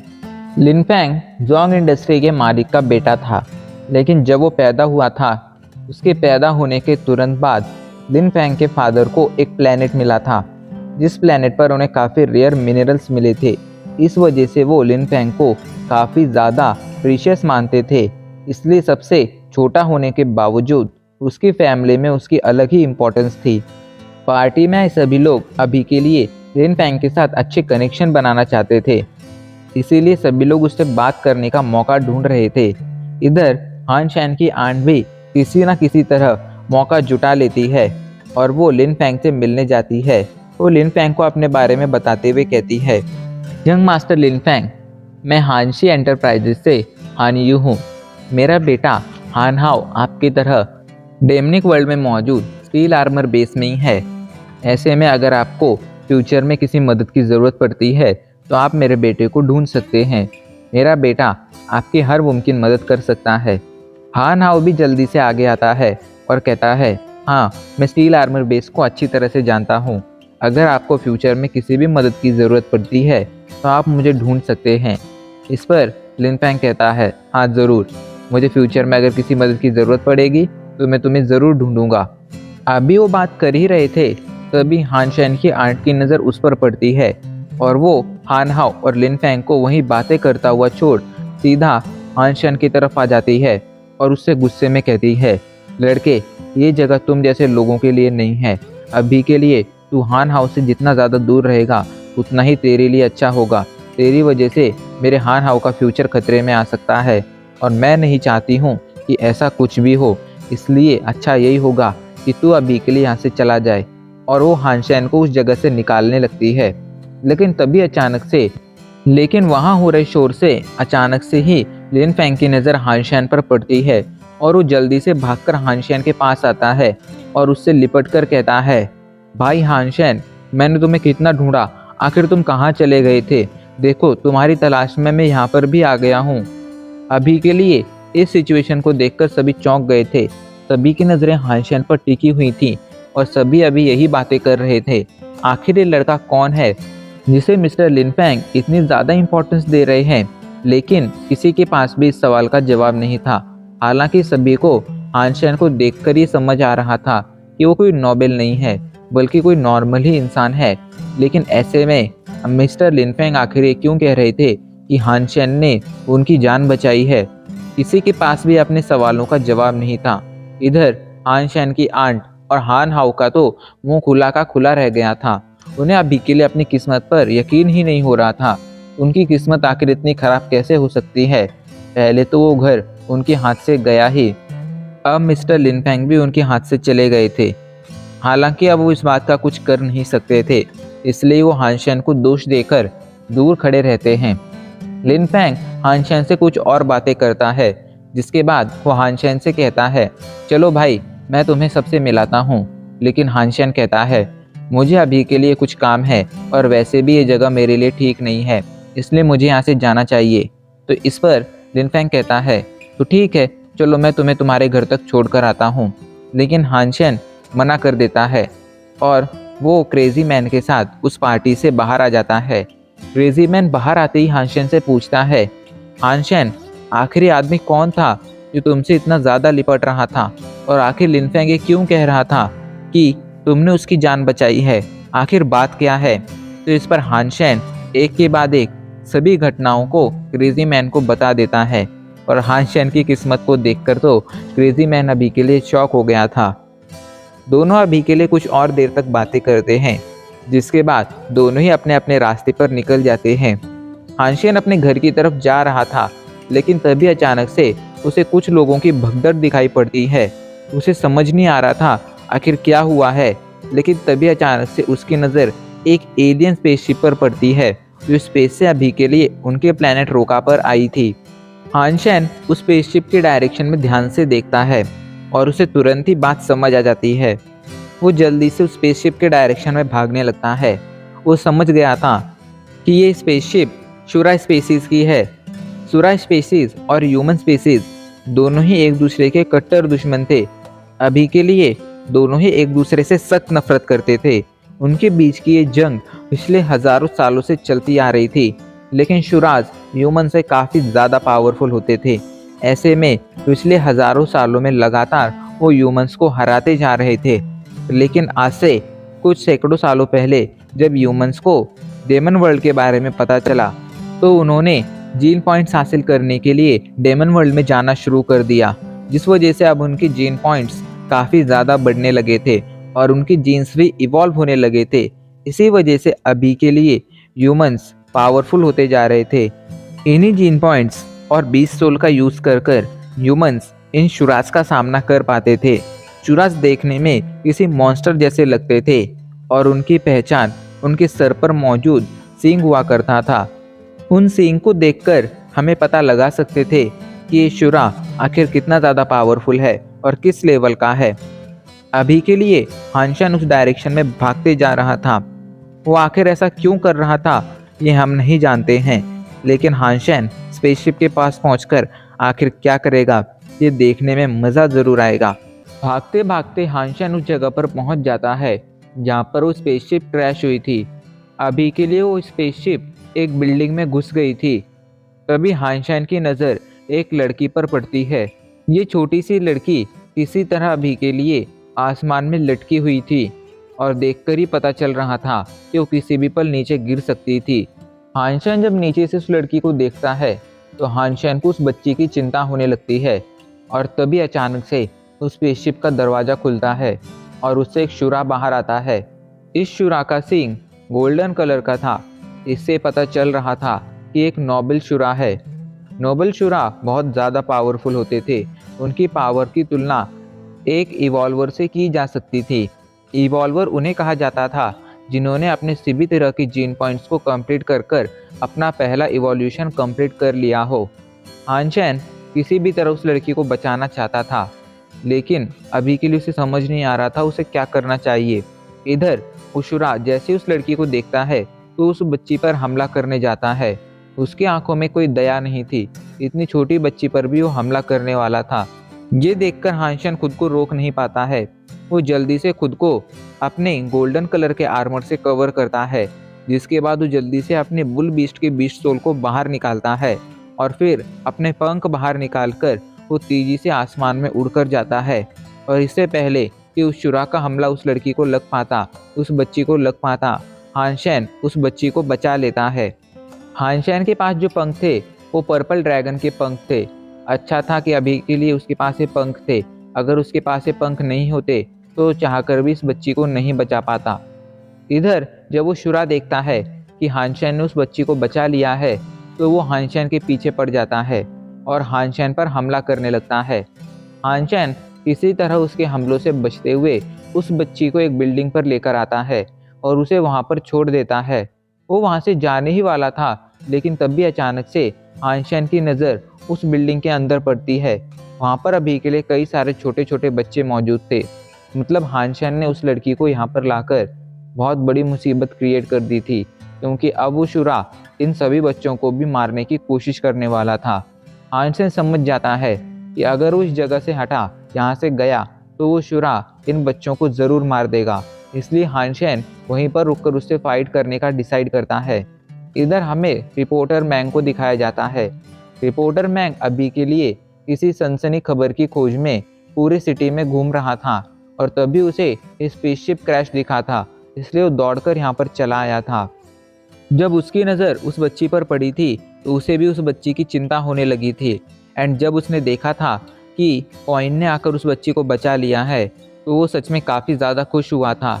लेकिन अभी के लिए वो ये देख रहा था कि कॉइन अभी के लिए एक बिल्डिंग पर खड़ा है और शुरा ने उस पर पीछे से हमला कर दिया है, पर इसके बावजूद कॉइन उस जगह से नहीं हटा था। उसने उल्टा शुरा का हमला अपनी पीठ पर ले लिया था। उसने आखिर ऐसा क्यों किया था ये रिपोर्टर मैंग को समझ नहीं आ रहा था, क्योंकि कॉइन के पास तो पंख थे। ऐसे में वो आसानी से शुरा के हमले से बच सकता था, फिर भी उसने बचने की कोशिश नहीं की थी। पर ऐसा उसने किया क्यों था? यही सवाल रिपोर्टर मैंग को परेशान कर रहा था। इधर वो शुरा हानशेन पर मतलब कॉइन पर और भी कई सारे हमले करता है, जिससे कॉइन की हालत और ज़्यादा खराब होने लगती है। रिपोर्टर मैंग अपने सामने चल रहे इंसिडेंट को लाइव टेलीकास्ट कर रहा था। इंटरनेट पर कई सारे व्यूवर्स अभी के लिए इस चीज़ को देख रहे थे। व्यूवर्स में से काफ़ी लोगों ने पहचान लिया था कि अभी के लिए शुरा से जो फाइट कर रहा है वो कोई और नहीं बल्कि कॉइन है। लेकिन कॉइन उस जगह से हिल क्यों नहीं रहा है? आखिर वो शुरा के हमलों का सामना क्यों कर रहा है? ये किसी को समझ नहीं आ रहा था। खैर, अभी के लिए वो ये सब देखने का अलावा और कुछ कर भी नहीं सकते थे। इधर कॉइन की हालत ख़राब होती जा रही थी। शुरा के हमले बहुत ज़्यादा पावरफुल थे और उसकी लॉन्ग शॉट तो बहुत ज़्यादा खतरनाक थी। ऐसे में उसका हर एक हमला कॉइन को बुरी तरह से घायल करता जा रहा था, लेकिन कॉइन फिर भी अपनी जगह से नहीं हट रहा था। इस बात से अब शुरा को और ज़्यादा गुस्सा आ जाता है और वो अपनी लॉन्ग शॉट से फाइनल अटैक करने की कोशिश करता है। लेकिन इससे पहले कि उसका अटैक कॉइन को लग पाता, कॉइन पीछे मुड़ता है और उस शुरा को पकड़कर काफ़ी ऊंचाई से नीचे कूद जाता है। अभी के लिए वो शुरा और कॉइन दोनों तेजी से ज़मीन पर गिर रहे थे एंड अगले कुछ ही सेकेंड्स में वो शुरा और कॉइन दोनों ही ज़मीन से जाकर टकरा जाते हैं और एक ज़ोरदार धमाका होता है। रिपोर्टर मैंग भागते भागते उस जगह पर जाता है। वो देखना चाहता था कि उनका हीरो कॉइन अभी भी जिंदा है या उसे कुछ हो गया है। वो कॉइन को नहीं जानता था, लेकिन आज कॉइन ने जो बहादुरी दिखाई थी, इस वजह से वो अभी के लिए कॉइन का फ़ैन हो गया था और वो जाकर देखना चाहता था कि कहीं उसके आइडल को किसी ने मार तो नहीं दिया है, इस शुरा ने उसे मार तो नहीं दिया है। जब वो उस जगह पर पहुंचता है तो उसे वहां पर बस शुरा की डेड बॉडी मिलती है, लेकिन कॉइन कहीं आसपास नहीं था। ये देखकर वो राहत की सांस लेता है, शायद कॉइन अभी भी जिंदा था। वहीं अभी के लिए रिपोर्टर मैंग उस बिल्डिंग की तरफ देखने लगता है जहां पर कुछ देर पहले शुरा और कॉइन आपस में लड़ रहे थे। तभी उसकी नज़र उस बिल्डिंग में मौजूद कुछ बच्चों पर पड़ती है और वो समझ जाता है कि कॉइन के पास शुरा के हमले डॉज करने की एबिलिटी होने के बावजूद वो हमले इसीलिए डॉज नहीं कर रहा था क्योंकि उसे इन बच्चों की चिंता थी। उसे इस बात की चिंता थी कि कहीं अगर वो हट गया तो ये शुरा इन बच्चों को ना मार दे। अभी के लिए इस बात ने रिपोर्टर मैंग को कॉइन का बहुत बड़ा फ़ैन बना दिया था। वो जल्दी से इस वीडियो को ऑनलाइन अपलोड कर देता है और ये वीडियो भी ऑनलाइन तुरंत वायरल हो जाता है। वहीं जिसका वीडियो वायरल हुआ था वो कॉइन मतलब हानशेन अभी के लिए अपने घर में था और अपनी मलहम पट्टी कर रहा था। उसे शुरा से फाइट करते वक्त काफ़ी सारी चोटें आई थी।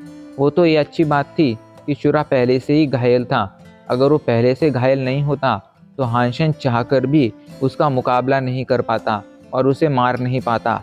उल्टा शुरा हानशेन को मार देता। अभी के लिए हानशेन अपने पास मौजूद उस शुरा की लॉन्ग स्वॉर्ड को देख रहा था। वो उसे ध्यान से देख ही रहा था, तभी अचानक से उससे लॉन्ग स्वॉर्ड का एक टुकड़ा टूट जाता है। हानशेन को पहले लगा था कि कहीं उसने इस लॉन्ग स्वॉर्ड को डैमेज तो नहीं कर दिया है, लेकिन जब वो ध्यान से देखता है तो उसे उस टूटी हुई जगह में एक मेमोरी कार्ड दिखाई पड़ती है। हानशेन जल्दी से उस मेमोरी कार्ड को बाहर निकालता है और उसे अपने लैपटॉप में इंसर्ट कर देता है। जब वो उस मेमोरी कार्ड को वहाँ पर इंसर्ट करता है तो उसके सामने एक वीडियो चलने लगता है जिसमें एक शुरा एक मार्शल आर्ट की प्रैक्टिस कर रहा था। इस मार्शल आर्ट का नाम ब्लेड स्टॉर्म था। हानशेन उस ब्लेड स्टॉर्म नाम की मार्शल आर्ट को ध्यान से देखता है और काफ़ी देर तक उसे ध्यान से देखने के बाद हानशेन उसे अच्छी तरह से समझ गया था। जिसके बाद हानशेन खुद अपने पास मौजूद शुरा की उस लॉन्ग स्वॉर्ड से इस मार्शल आर्ट की प्रैक्टिस करने लगता है। वो काफ़ी दिनों से लगातार शुरा की ब्लेड स्टॉर्म मार्शल आर्ट की प्रैक्टिस करता जा रहा था और उसने पिछले कुछ दिनों में इसमें काफ़ी इम्प्रूवमेंट भी कर ली थी। रोज़ की तरह आज भी वो ट्रेनिंग कर ही रहा था, तभी उसके पास लिन फैंग का फ़ोन आता है जो उसके कॉल उठाते ही उससे कहता है, हानशेन काफ़ी दिन हो गए हम शिकार पर नहीं गए, भाई तुम कब स्टील आर्मर बेस लौट कर आओगे और कब हम शिकार पर जाएंगे। तो इस पर हानशेन कहता है, अभी के लिए अगले कुछ दिनों के लिए मैं काफ़ी ज़्यादा बिजी हूँ, इसलिए हाल फिलहाल तो हम शिकार पर नहीं जा सकते हैं। फ्यूचर में जब भी मौका मिलेगा हम शिकार पर ज़रूर जाएंगे। उसकी बात सुनकर लिन फेंग को उसकी बात माननी ही पड़ती है। हान चैन अगले कुछ और दिनों तक अपने घर पर रुकता है और रेस्ट करता है, लेकिन एक दिन उसके पास क्वीन जुआन का फ़ोन आता है और उसे डेमन वर्ल्ड लौटना पड़ता है। जब वो वहाँ जाता है और क्वीन जुआन से मिलता है तो क्वीन जुआन उससे कहती है, हान चैन, मैं चाहती हूँ तुम Black hoc military school join कर लो। तो इस पर हान चैन तुरंत मना कर देता है। तो क्वीन जुआन उससे पूछती है, आखिर तुम ब्लैक हॉक मिलिट्री स्कूल क्यों ज्वाइन नहीं करना चाहते हो? तो इस पर हान चैन कहता है, क्योंकि मैंने पहले ही रोका प्लैनेट की मिलिट्री स्कूल में एडमिशन ले लिया है। इस पर यांग ली चौंक कर कहती है, क्या तुम पागल हो गए हो? रोका प्लैनेट की मिलिट्री स्कूल टॉप 1000 में भी नहीं आती है, वहीं Black hoc military school top 50 military school में से एक है। ऐसे में तुम दोनों की तुलना कैसे कर सकते हो? और तुम्हारे पास इतना अच्छा मौका आया है Black hoc military school join करने का और तुम उसे ज्वाइन नहीं करना चाहते हो? क्या तुम बेवकूफ़ हो? लेकिन हान चैन इस पर कुछ नहीं कहता है। क्वीन जुआन अभी भी काफ़ी शांत थी। उसने हान चैन के ना करने पर कोई रिएक्ट नहीं किया था। वो काफ़ी समझदार थी, इसलिए वो जानती थी हान चैन के पास ज़रूर कोई वजह है जिस वजह से वो अभी के लिए Black hoc military school join नहीं कर रहा है। लेकिन फिर भी वो हान चैन को समझाते हुए कहती है, हान चैन, ब्लैक हॉक मिलिट्री स्कूल में तुम्हें कई सारी स्पेसशिप चलाने का मौका मिल सकता है। वहाँ पर तुम्हें अलग अलग डिपार्टमेंट में अलग अलग स्किल सीखने का मौका मिल सकता है, अलग अलग तरह की मार्शल आर्ट सीखने का मौका मिल सकता है। तुम्हारे पास अभी के लिए Black hoc military school join करने की गोल्डन अपॉर्चुनिटी है। मेरे हिसाब से तुम्हें उसे ऐसे नहीं गंवाना चाहिए। ब्लैक हॉक मिलिट्री स्कूल में आर्चरी में स्पेशलाइज्ड लोगों के लिए एक खास तरह का कोटा होता है। तुम चाहो तो मैं तुम्हारे लिए अप्लाई कर सकती हूँ, जिस वजह से तुम्हें आसानी से आर्चरी डिपार्टमेंट में एडमिशन मिल जाएगा। इतना अच्छा ऑफर मिलने के बाद भी हान चैन कहता है, क्वीन जुआन, मैं समझ रहा हूँ कि तुम मेरा भला ही चाहती हो, लेकिन मैं अभी के लिए Black hoc military school join नहीं कर सकता हूँ। हान चैन को अभी के लिए इस बात की चिंता थी कि ब्लैक हॉक मिलिट्री स्कूल में अगर वो चला गया तो उसकी माँ और उसकी बहन यान का ख्याल कौन रखेगा। ब्लैक हॉक मिलिट्री स्कूल रोका प्लैनेट पर नहीं था, वो किसी और प्लैनेट पर था। ऐसे में रोका प्लैनेट से दूर जाना मतलब अपनी माँ और अपनी बहन को खतरे में डालने जैसा था। इसलिए हान चैन किसी भी तरह रोका प्लैनेट से दूर नहीं जाना चाहता था। अभी क्वीन जुआन हान चैन को समझा ही रही थी, तभी यान ली के पास एक वीडियो आता है और वो उस वीडियो को प्ले कर देती है। हान चैन ध्यान से उस वीडियो को देखने लगता है। ये किसी और का नहीं, उसका ही वीडियो था। उसने आज से कुछ दिनों पहले जो शुरा से फाइट की थी, ये उसी फाइट का वीडियो था। ज़रूर किसी ने रिकॉर्ड कर ये वीडियो इन लोगों तक पहुंचाया था, पर वो इंसान कौन था इस बारे में हान चैन नहीं जानता था। रिपोर्टर मैंग के वीडियो के बारे में तो जानता था, लेकिन वो एक एडिटेड वीडियो था, वहीं ये वीडियो एक नॉन एडिटेड वीडियो था। इसलिए हान चैन को समझ नहीं आ रहा था आखिर इन लोगों तक ये वीडियो किसने पहुंचाया है। वो दोनों काफ़ी देर तक वो वीडियो देखती है। क्वीन जुआन यांग ली से पूछती है, यांग ली, तुम कॉइन के बारे में क्या सोचती हो? तो इस पर यांग ली कहती है, मेरे हिसाब से वो बस एक बेवकूफ़ इंसान है। उसके पास इतना अच्छा मौका था दूर से शुरा पर हमला कर शुरा को मारने का, फिर भी वो जाकर क्लोज कॉम्बैट कर रहा था। तो इस पर क्वीन जुआन कहती है, दूर से हमला करने के लिए उसे आर्चरी आनी चाहिए। शायद वो आर्चरी में एक्सपर्ट नहीं है, इसलिए वो क्लोज कॉम्बैट कर रहा था। ये दोनों लड़कियां आपस में बातें कर रही थी, वहीं हान चैन अभी के लिए अपने ही ख्यालों में मग्न था। ये सिलसिला काफ़ी देर तक चलता है। क्वीन जुआन हान चैन को अपने डिसीजन पर एक और बार सोचने के लिए कहती है, जिसके बाद हान चैन वहाँ से बाहर आ जाता है और सीधा वहाँ से डार्क स्वैम्प के लिए रवाना हो जाता है। अच्छी बात ये थी कि उस वीडियो को देखने के बाद भी क्वीन जुआन और यांग ली दोनों में से कोई भी उसे कॉइन के साथ रिलेट नहीं कर पाई थी। इस वजह से अभी के लिए हान चैन की कॉइन वाली आइडेंटिटी बिल्कुल सेफ थी। हान चैन को कुछ दिन हो गए थे डार्क स्वैम्प में घूमते घूमते। इस दौरान उसे काफ़ी सारे एलियंस मिले थे। आज उसे म्यूटेंट रैंक का एक स्नेक बीस्ट मिला था और हान चैन ने तुरंत अपने पास मौजूद एरो से उस स्नेक बीस्ट का शिकार कर लिया था। हान चैन को स्नेक बीस्ट के मीट से कुछ जीन पॉइंट्स भी मिले थे, जिसके बाद हान चैन फिर आगे बढ़ गया था। अभी के लिए एक तालाब के पास रुका था जिसके अंदर कुछ मछलियां मौजूद थीं। हानशन ध्यान से उन मछलियों को देखता है तो वो समझ जाता है कि इसमें जो सिल्वर रंग की मछलियां हैं वो असल में प्रिमिटिव बीस्ट हैं और जो गोल्डन रंग की मछलियां हैं वो म्यूटेंट रैंक के बीस्ट हैं। हानशन ने अभी के लिए लगभग अपने सारे के सारे प्रिमिटिव जीन पॉइंट्स कंप्लीट कर लिए थे, इसलिए अब वो अपने म्यूटेंट रैंक के जीन पॉइंट्स कंप्लीट करने पर ध्यान देने वाला था। वो एक के बाद एक गोल्डन कलर की मछलियों का शिकार करना शुरू कर देता है। अच्छी बात ये थी कि उसके पास एरोस थे, लेकिन दुख की बात ये थी कि उसके पास सिर्फ 2 ही एरो थे। हानशन उन एरो से गोल्डन रंग की मछलियों पर हमला करता था और उन्हें पानी के बाहर खींचकर अपने पास मौजूद चुराकी लॉन्ग शॉट से उन्हें मार देता था।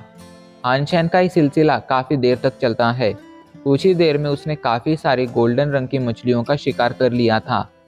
हानशन अब उन्हें बैठकर पकाने लगता है ताकि उन्हें खाकर उनसे वो जीन पॉइंट्स हासिल कर सके।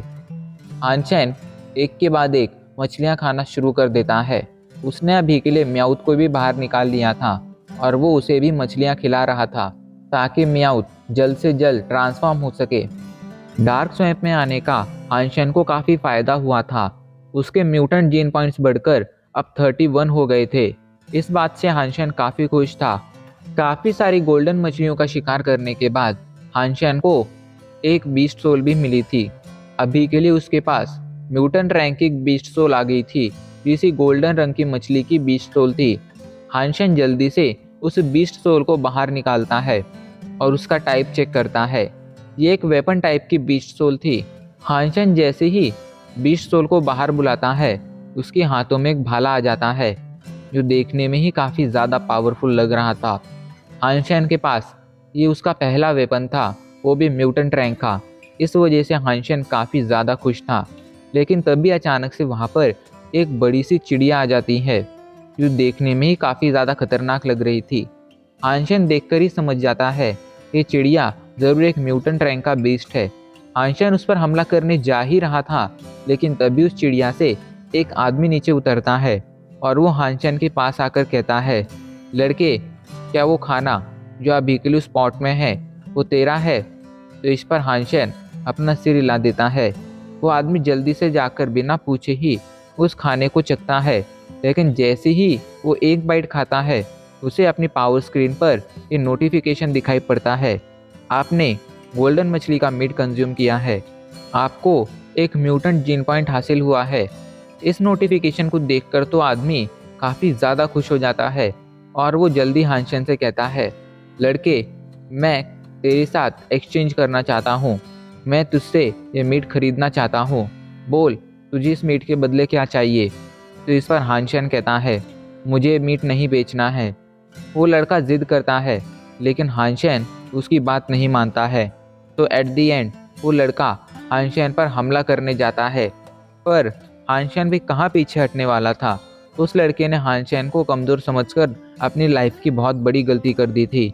हानशन जैसे ही देखता है कि वो लड़का उस पर हमला कर रहा है, तो हानशन उस पर काउंटर अटैक करने लगता है और एट दी एंड उस लड़के को अपनी जान बचाकर भागना पड़ता है। लेकिन हानशन ने उसका पीछा अभी भी नहीं छोड़ा था। वो लड़का अपनी चिड़िया पर बैठकर भाग रहा था, लेकिन हानशन अभी के लिए आसमान में उड़कर उस लड़के का पीछा कर रहा था। हानशन एक के बाद एक उस पर काफ़ी सारे हमले करता है और फाइनली उस आदमी को सरेंडर करना ही पड़ता है। हानशन उस आदमी से उसके बारे में पूछता है तो हानशन को पता चलता है इस आदमी का नाम लूनन है। लूनन एक खास तरह की मार्शल आर्ट जानता है जिसका यूज कर वो किसी भी तरह के हमले से बहुत ही आसानी से बच सकता है।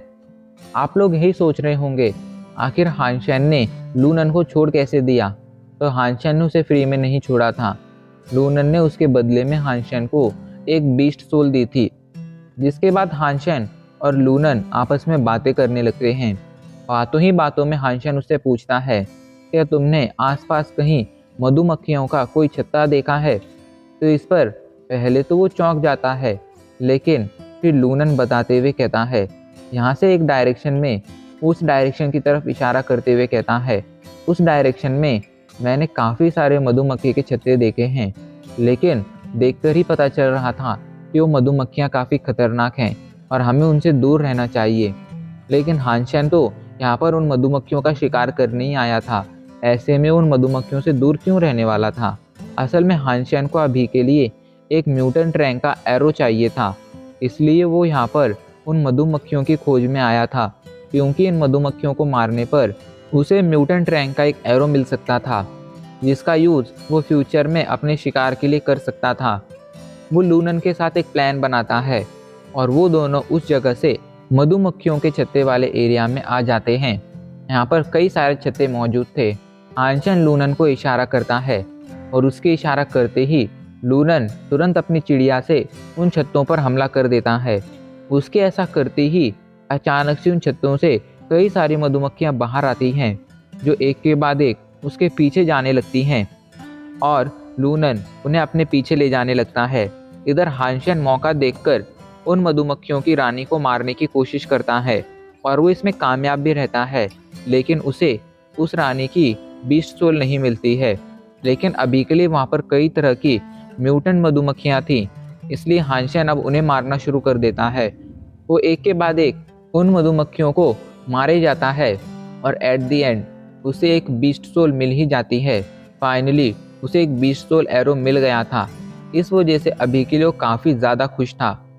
उनका शिकार सक्सेसफुल रहा था। हानशेन लूनन को उसका हिस्सा देता है और वहाँ से स्टील आर्मर बेस लौट आता है। लेकिन जब वो स्टील आर्मर बेस में पहुँचता है तो उसे पता चलता है कि स्टील आर्मर बेस का मार्शल आर्ट कॉन्टेस्ट शुरू हो चुका है। हानशेन को भी इसमें पार्टिसिपेट करना था, इसलिए वो वहाँ से रजिस्ट्रेशन करने जाने लगता है। हानशेन वहाँ से मार्शल आर्ट रिंग आया था। वो जल्दी से जाकर रजिस्टर करता है और उसे एक नंबर मिलता है जो था 8888। हानशेन रजिस्टर करने के बाद वहाँ से जाकर चेक करता है कि अभी कौन सी मैच चल रही है। अभी के लिए ग्रुप 51 से 55 तक की मैच चल रही थी और हानशेन का ग्रुप 80+ था।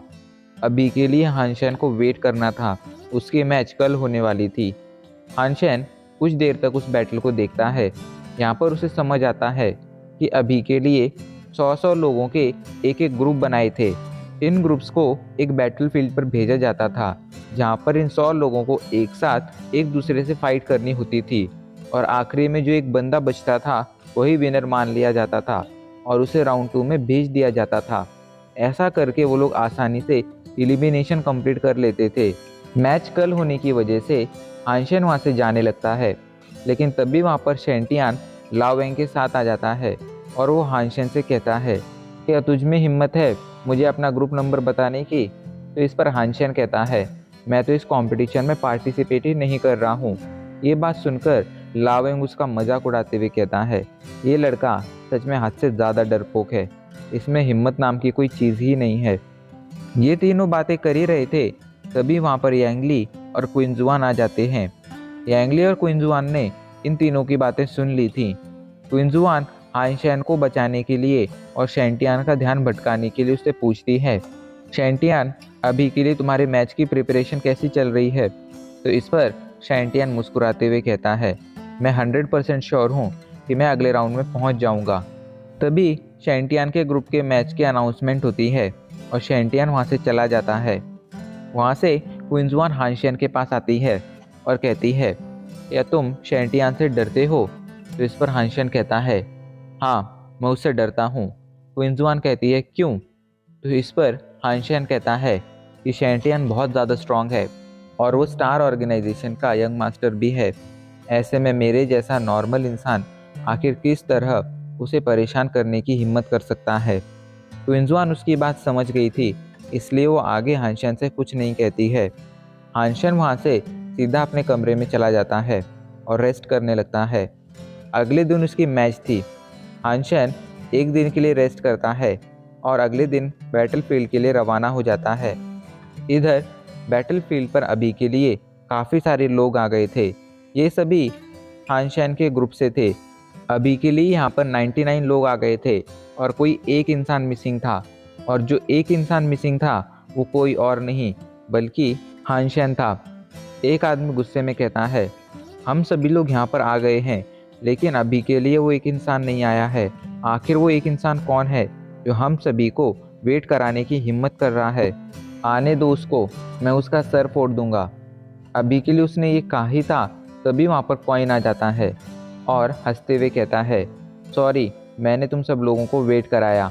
और कॉइन को अपने ग्रुप में देखकर सभी की हालत ख़राब हो जाती है। सभी जानते थे कॉइन कितना ज़्यादा पावरफुल है, ऐसे में किसी की भी अब उससे लड़ने की हिम्मत नहीं हो रही थी। और कुछ लोग जो बहादुरी दिखाना चाहते थे, वो भी अभी के लिए किसी तरह अपनी हिम्मत बटोर रहे थे। हाँ गाइस, बैटल में हानशेन ने हिस्सा नहीं लिया था, लेकिन कॉइन ने ज़रूर लिया था। बैटल शुरू हो जाती है और सभी लोग एक साथ मिलकर उस पर हमला करते हैं, लेकिन हानशेन अगले कुछ ही पलों में 10-15 लोगों को ढेर कर देता है। अब किसी की भी उससे लड़ने की हिम्मत नहीं हो रही थी और जल्दी से एक के बाद एक सभी लोग विड्रॉ कर लेते हैं और अभी के लिए हानशेन अपने आप ये मैच जीत जाता है। कॉइन को मैच जीतता देख सभी लोग शॉक हो गए थे। कॉइन वहाँ से जाने लगता है। उसे फ़र्क नहीं पड़ता था कि बाकी लोग उसकी कितनी तारीफ़ करते हैं या कितनी बुराई करते हैं। वो अच्छी तरह से जानता था, जब तक वो पावरफुल होगा तब तक ये सब लोग उसके फ़ैन बनकर रहेंगे। कॉइन वहाँ से जा ही रहा था, लेकिन तभी अचानक से वहाँ पर चैंटियान, ब्रदर फिस्ट और क्विंजुआन आ जाते हैं। क्विंजुआन कहती है, कॉइन, हम लोगों को तुमसे बात करनी है। ये सुनकर कॉइन उन लोगों से बातें करने चला जाता है। क्विंजुआन कहती है, कॉइन, हम लोग तुम्हारे पास ऑफ़र लेकर आए हैं, तुम हम तीनों में से किसी के भी ग्रुप को ज्वाइन कर सकते हो। तो कॉइन कहता है, लेकिन मुझे तुम तीनों में से किसी के भी ग्रुप को ज्वाइन नहीं करना है। तो इस पर क्विंजुआन उसे धमकाते हुए कहती है, हम तीनों के ग्रुप भले ही अलग अलग हैं, लेकिन हम तीनों में यूनिटी है। ऐसे में अगर तुम हम लोगों को लगातार ऑफेंड करते रहे तो फिर हम लोग एक साथ मिलकर तुम पर हमला करने से भी पीछे नहीं हटेंगे।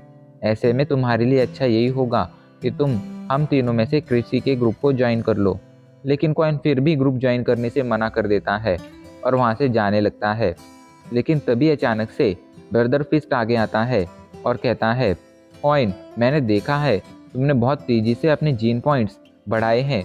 क्या तुम मुझे बता सकते हो कि आखिर तुम्हारे पास ऐसा कौन सा मेथड है जिसकी वजह से तुम इतने आसानी से अपने जीन पॉइंट्स कंप्लीट कर लेते हो? ब्रदर फिस्ट की थिंकिंग से कॉइन काफ़ी ज़्यादा इम्प्रेस हो गया था, लेकिन वो किसी को भी ये दिखा नहीं सकता था। इसलिए वो मुस्कुराते हुए कहता है, मेरे पास कोई ख़ास मेथड नहीं है, मैं बस लकी था। लेकिन हाँ, अगर तुम लोगों को कुछ म्यूटेंट रैंक के क्रिएचर्स खरीदने हैं, म्यूटेंट रैंक के बीस्ट खरीदने हैं, तो मेरे पास अभी के लिए कुछ म्यूटेंट रैंक के बीस्ट हैं। जो मुझे सबसे अच्छी कीमत देगा, मैं उसे बेच दूंगा। इस पर ब्रदर फिश जल्दी से कहता है, कॉइन, तुम मुझे बस अपनी कीमत बताओ, मैं सारे के सारे बीस्ट तुमसे खरीद लूँगा। ये सुनकर कॉइन कुछ कह पाता इससे पहले ही अचानक से क्विंजुआन और शैंटियन आगे आते हैं और गुस्से में कहते हैं, क्या तुम अकेले ये सब खरीदना चाहते हो? नहीं, हम लोग भी अभी के लिए लाइन में लगे हैं, ऐसे में तुम अकेले ये सब नहीं ले जा सकते हो। शैंटियन जल्दी से ऑफ़र देते हुए कहता है, कॉइन, मैं तुम्हें एक बीस्ट के लिए 15 लाख रुपए दूंगा। मुझे नहीं लगता इससे अच्छी ऑफ़र कोई तुम्हें दे पाएगा। वहीं इन तीनों को आपस में लड़ता देख हानशेन मन ही मन हंसने लगता है और हंसते हुए कहता है, ये तीनों यूनिटी की बात कर रहे थे, क्या यही इन तीनों की यूनिटी है? लेकिन अभी के लिए वो सामने से कुछ नहीं कहता है। जब थोड़ी देर तक वो तीनों और लड़ लेते हैं तो फाइनली कॉइन अपनी चुप्पी तोड़ता है और कहता है, मैं अभी के लिए ये चीज़ें, ये बीस्ट पैसों के लिए नहीं बेचना चाहता हूँ। मुझे अभी के लिए एस जोन लाइसेंस चाहिए। अगर तुम मुझे वो दे सकते हो तो मैं तुम्हें शौक से ये क्रिएचर बेचने के लिए तैयार हूँ। ये सुनकर सभी लोग शॉक हो गए थे।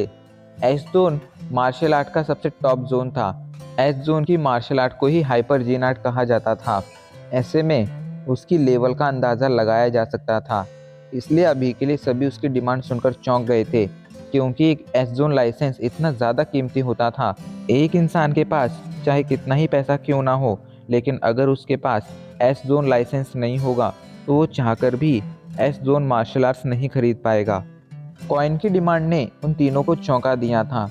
चैंटियन जल्दी से कहता है, तुम कुछ ज़्यादा ही बड़ी कीमत मांग रहे हो। देखो, मैं तुम्हें एक बीस्ट के लिए ज़्यादा से ज़्यादा 20 लाख रुपए दे सकता हूँ। अब इससे ज़्यादा कीमत तो मैं भी नहीं बढ़ा सकता हूँ। तो इस पर कॉइन वहाँ से जाते हुए कहता है, मुझे एक एस जोन लाइसेंस के अलावा और कुछ नहीं चाहिए। अगर तुम लोगों को वो बीस्ट खरीदने हैं तो एक एस जोन लाइसेंस लेकर आ जाना। कॉइन को वहाँ से जाता देख फाइनली क्विंजवान उसे रोकती है और उसके साथ डील कर लेती है। अभी के लिए वो कॉइन को एक एस जोन लाइसेंस देने के लिए मान गई थी। हानशेन फर्स्ट राउंड में पास हो गया था और अब वो सेकेंड राउंड में चला गया था। उनका मैच अभी 2-3 दिन बाद था, इसलिए हानशेन वहाँ से रोका प्लेनेट लौट आता है। अभी के लिए उसने सोचा था कि वो अपनी बहन के लिए कोई एक मार्शल आर्ट ढूंढेगा।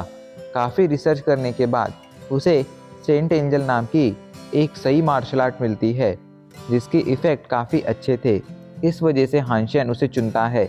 जिसके बाद वो शेंगहुआ स्कूल जाकर यान यान की टीचर से मिलता है।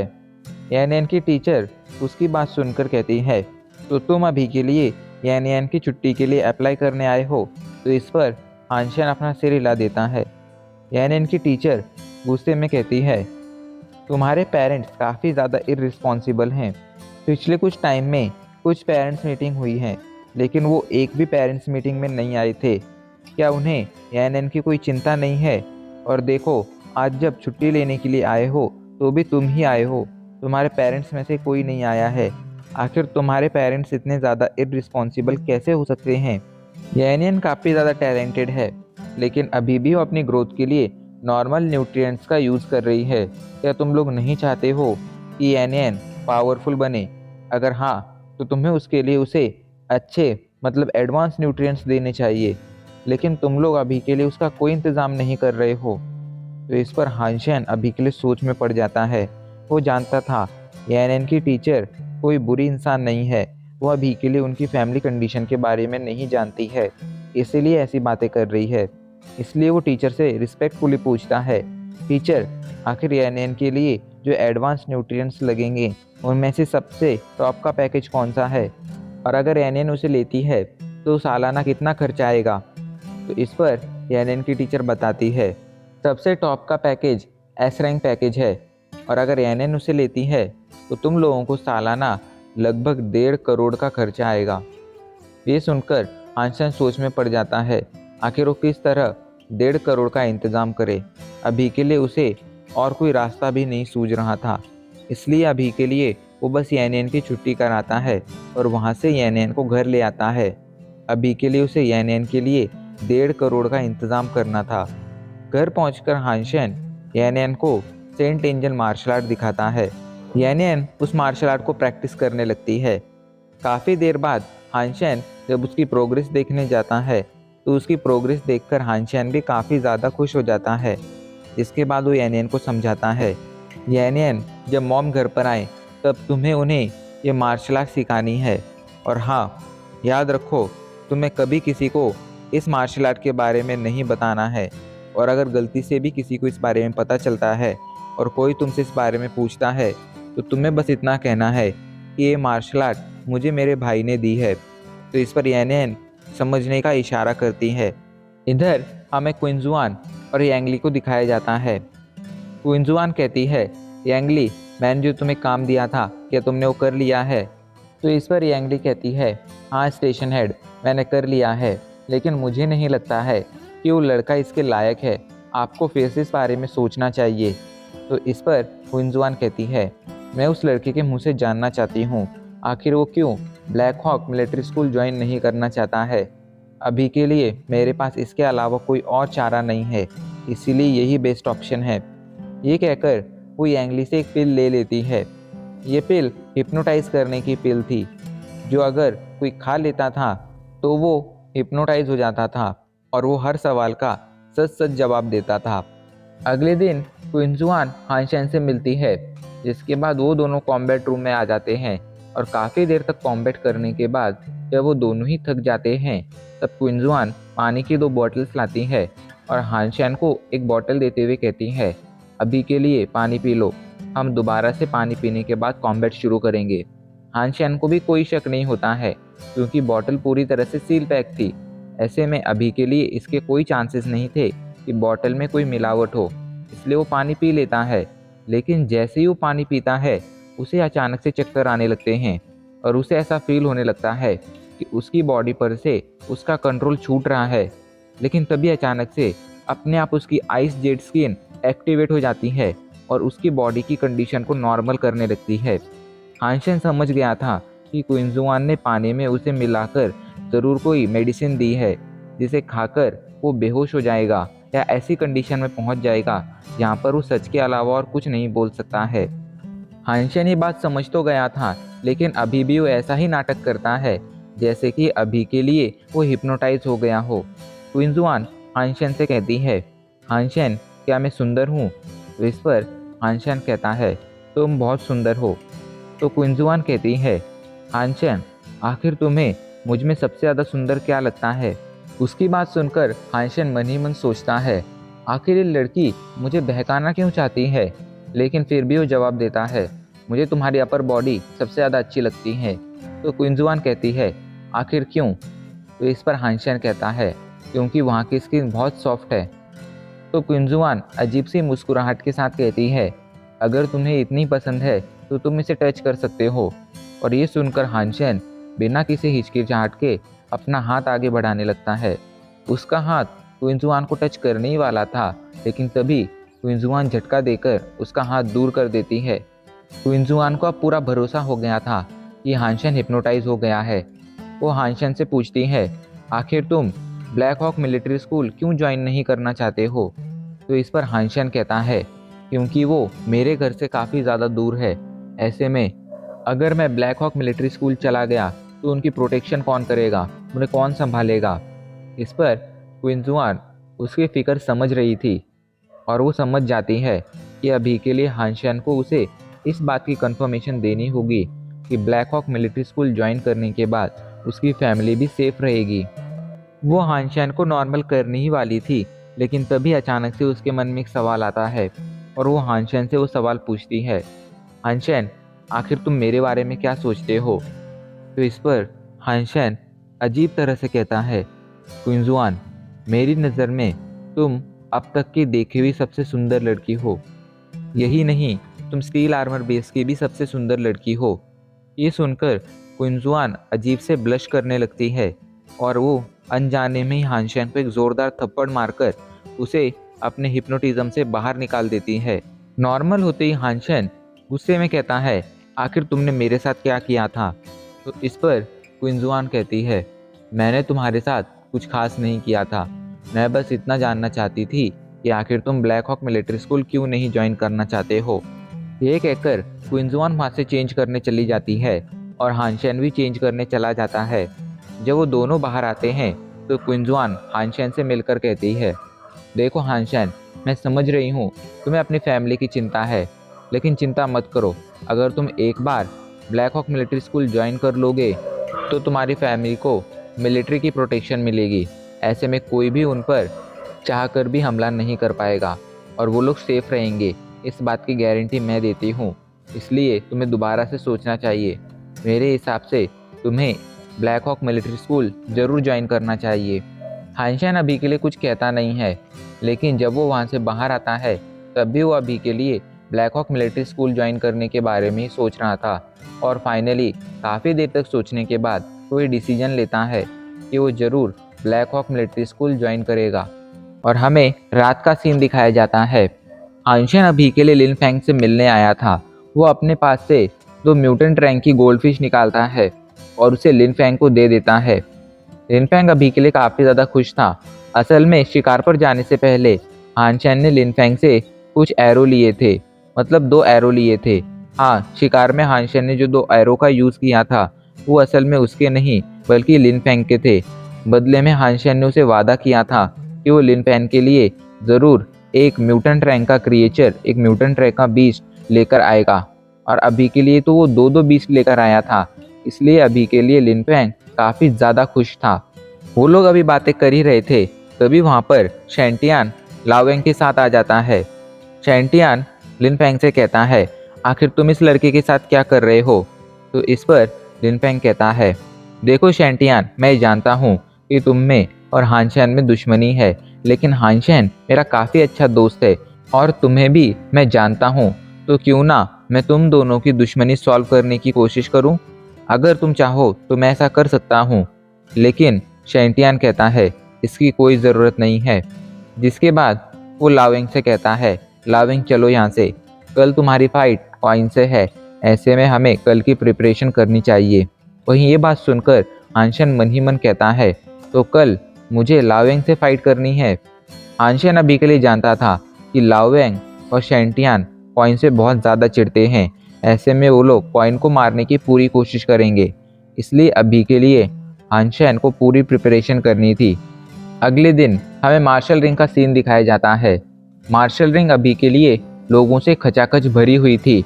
सभी लोग अभी के लिए यही बातें कर रहे थे कि कॉइन और लावेंग की फाइट में कौन जीतेगा। एंड ऑब्वियसली इन सभी लोगों में से जो सबसे ज़्यादा एक्साइटेड था वो शू शाओ था, और वो अभी के लिए अपने फुल जोश के साथ कॉइन को चीयर कर रहा था।